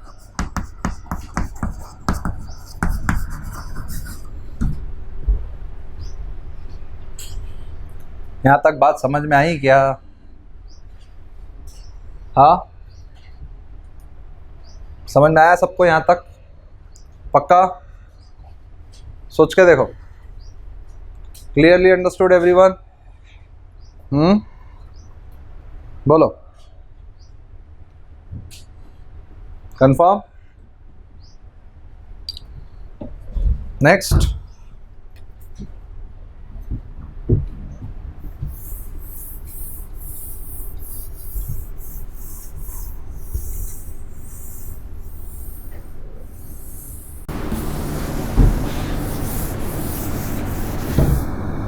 देखो क्या होता है जब तीनों चार्ज है, मान लो ऐसे भी क्वेश्चन आता है, ये इलेक्ट्रिक फील्ड,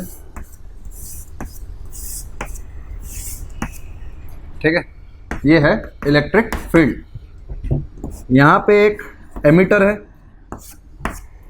जो अल्फा, बीटा प्लस और बीटा माइनस और गामा को प्रोजेक्ट करेगा।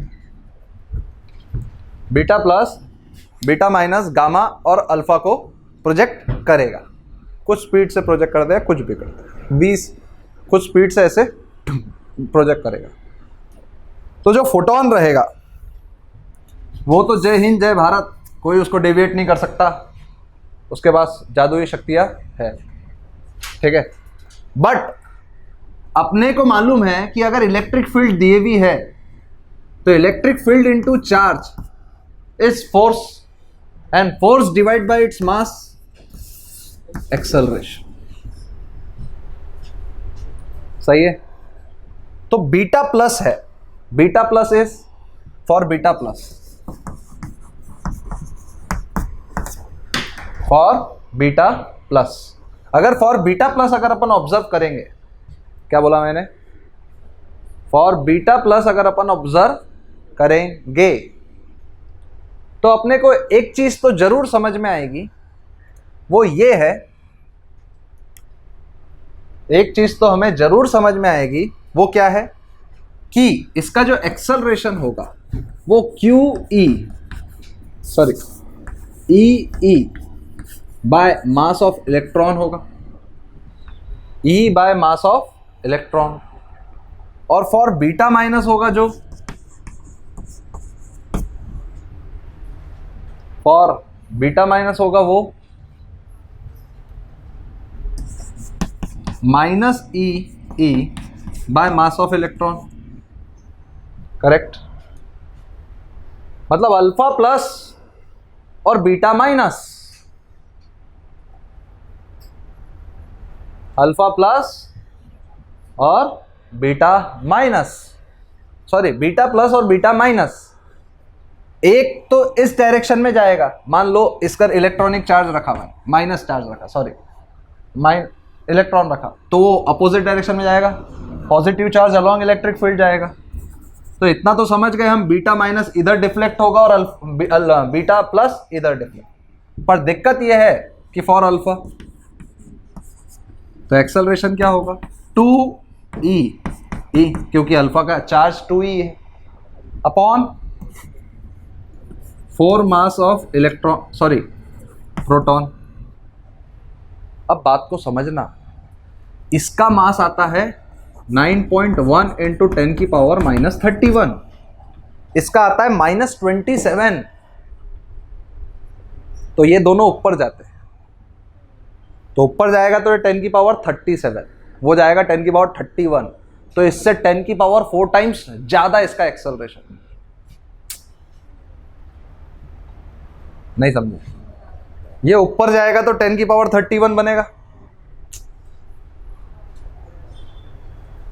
हाँ, और नीचे रहेगा तो 10 की पावर 27 बनेगा। सही बोल रहा हूँ या गलत, पक्का? तो 10 की पावर 37, 27 और 10 की पावर 31, तो 10 की पावर 27 से 10 की पावर 31 10 की पावर 4 से ज़्यादा है टाइम्स, मतलब acceleration of beta plus is much much greater than acceleration of alpha.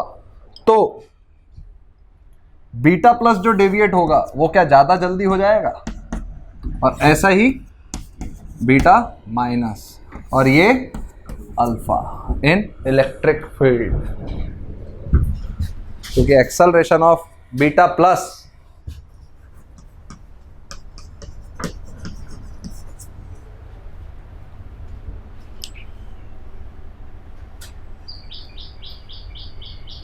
आया क्या समझ में?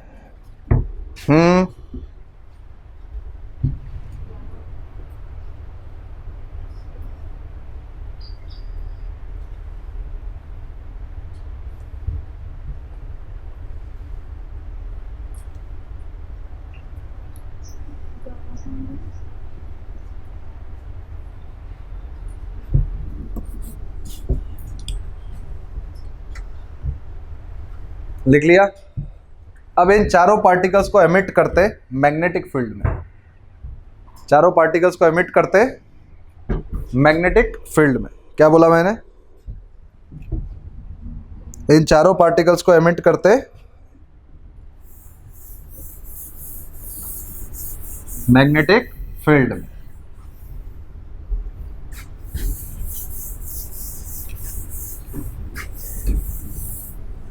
देखो नेक्स्ट, किसका है ये तुमको इंतजार, क्या कहे हो गया ऐसा ये ख्याल क्या।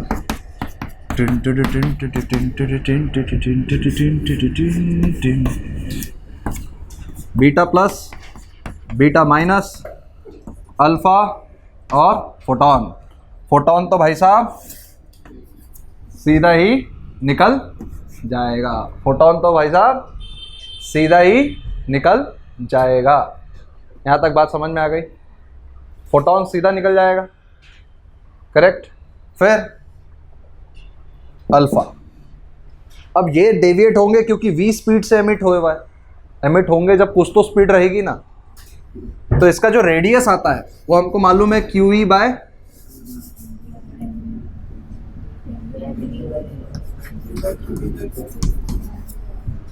सही है। मैग्नेटिक फील्ड कांस्टेंट है, बात को समझना। फॉर बीटा प्लस माइनस तो अपन बाद में देख लेंगे, अभी पहले मैग्नीट्यूड की बात करते हैं। तो रेडियस क्या होगा? m,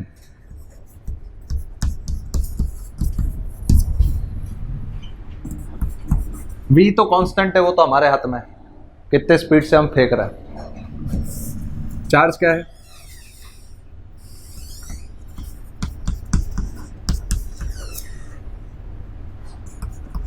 ये भी हमारे कौन हाथ में है? ये भी हमारे हाथ में है। सही है गलत? 9.1 इंटू 10 की power minus 31 into V upon 1.6 into 10 की पावर माइनस 19 इंटू बी। यहाँ तक आपको बात समझ में आ गई? पक्का? Correct?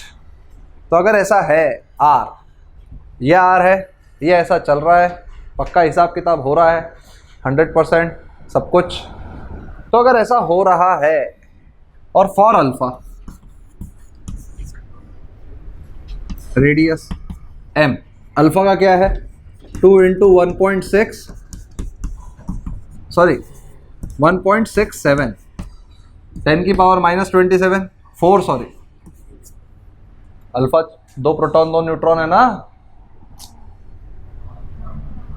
Into M we, we तो पता है हमको, क्यू कितना है 2 इंटू 1 पॉइंट इंटू बी। अब एक चीज देख लो, नीचे के टर्म से ज्यादा कुछ डिफरेंस है नहीं, पर 10 की पावर -4 टाइम्स है। मतलब रेडियस किसका कम है, अल्फा का या बीटा का? अल्फा रेडियस किसका कम है, बीटा का। सही है? तो गामा तो ऐसा ही निकल गया, गामा को कोई मतलब नहीं दुनियादारी से, ये सब बकर हमें पसंद भी नहीं और ना हमें करना है। ठीक है? अब v स्पीड से अगर मैंने फेंका तो q v cross b force,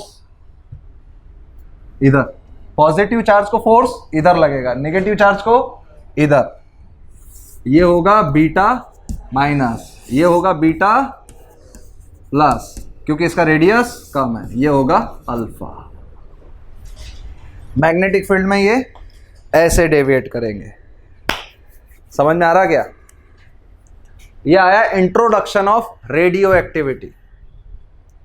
ये पूरा जो लेक्चर है ये अपन ने पूरा अभी इंट्रोड्यूस किया है रेडियो एक्टिविटी में।